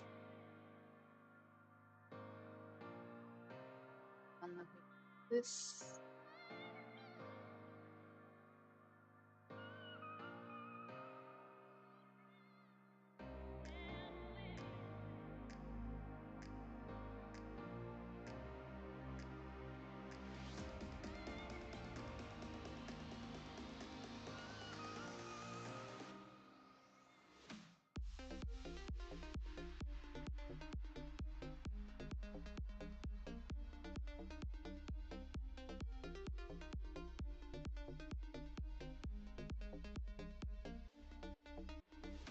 Okay, there should be some nice support around these levels, but we'll see what happens.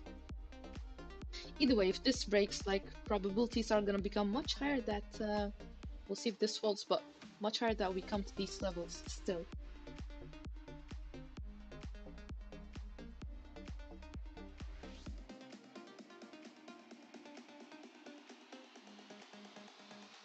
Yeah, the bears coming in. They're trying to come in and take charge. Like, where are the bulls? Come on, do something. Okay, another new resistance right around these levels, guys. And this, if it closes below this level right now, below this blue line, you know, that's it for this one. I can just actually remove this now.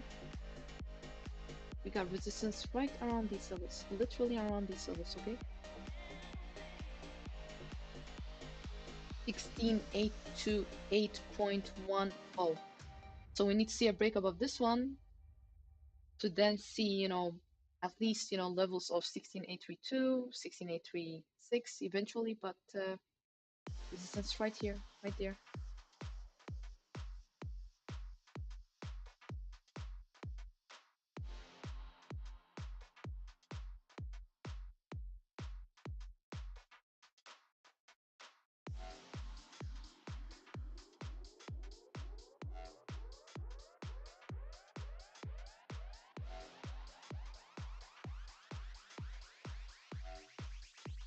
what was it? Zen had this bull flag. I don't know if it's respecting it, but it should be by now. It should actually, be above that bull flag. Looking at my other chart, you guys can see this. I'm not gonna remove the Bitcoin chart from you. It's okay, the 1 minute chart, but I'm having a look at it right now. It's broken above that bull flag, guys, and okay, now we need to get above a certain level. Let's see now. We need to close on the 4 hour. We still need to close above 2705. Okay, 2705. So what happened? We couldn't break resistance around these levels. Bitcoin, is it trying to be difficult with us? Is that what it's doing right now?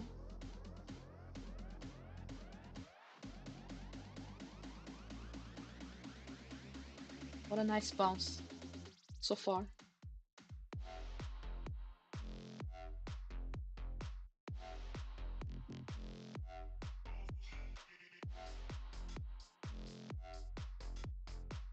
I don't see anything implying yet that the bears have lost steam completely. Not even that they're starting to lose steam yet. We'll see if it changes with what's coming. We do have some nice divergence building though, okay, on both oscillators. Now, yeah, okay, bears starting to get tired. Bears starting to get tired. But they'll be back again if we break below this level, but definitely they're starting to get tired now. Just saying, just saying. Yeah, I know it dumps and so on, but I'm just saying they're starting to get tired now. Hence, probably that's why we keep on seeing it pull back. Like if I would say this after it happens, it wouldn't make like it's not like I'm saying something new, then you're seeing it visually, but I have to say it before it happens, okay? Now let's see.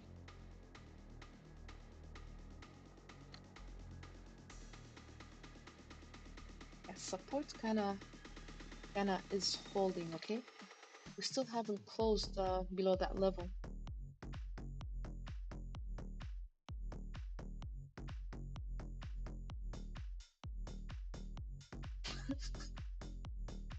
But go.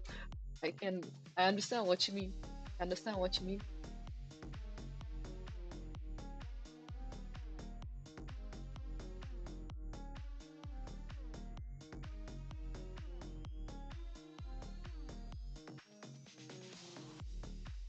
Voila. Okay, cool. Awesome.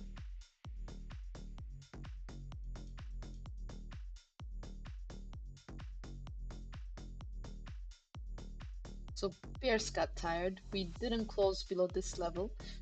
We broke above resistance right now. Now we need to see a close above this level. Otherwise, you know, really,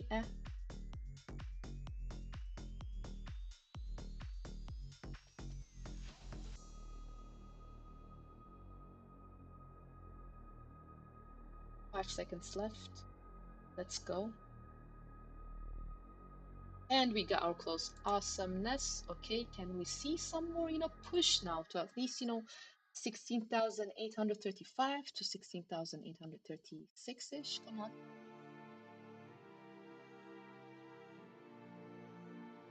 Now this old resistance should act as some type of support like immediately, because if we get below it again and close below it again, now we have this new support. Yeah, like things keep on changing for a reason, okay? We have new support around these levels. So far it is acting as support.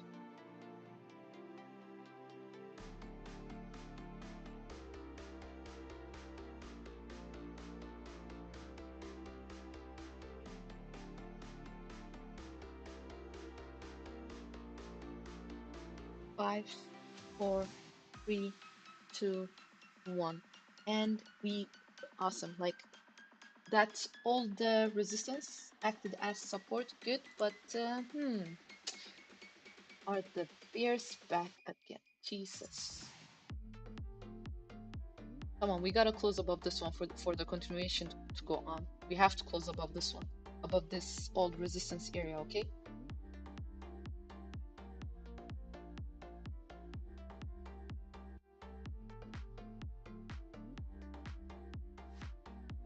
there was nothing that you can, see in the charts. There was really no reason for it, to turn around here. So let's see.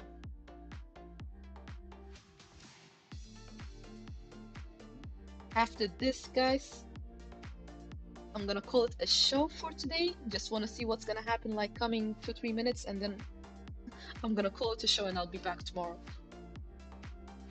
And thank you all for watching. Like, I appreciate you all the love, all the likes, all the support. Like, much love to you all. Oh no, we closed above it, but I do not want it to even be below that red line. Come on. Like, we're talking hypothetical trades, do not worry, but still, you gotta be in it, live it.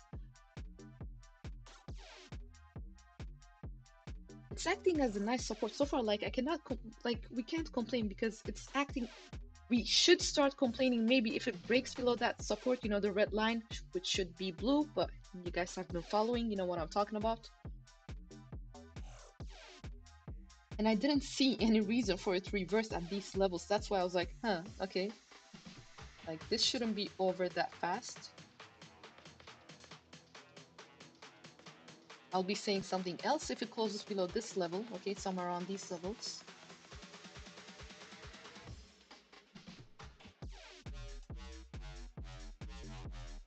We should see a push, like we should see a push, but we'll see what happens.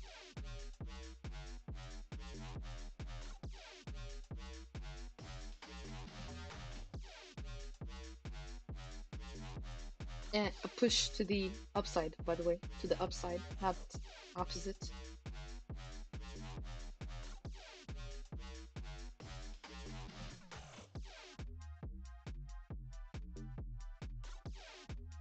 So how many times did it retest that old resistance as support now? 1, 2, 3, and 4, counting the current candle right now.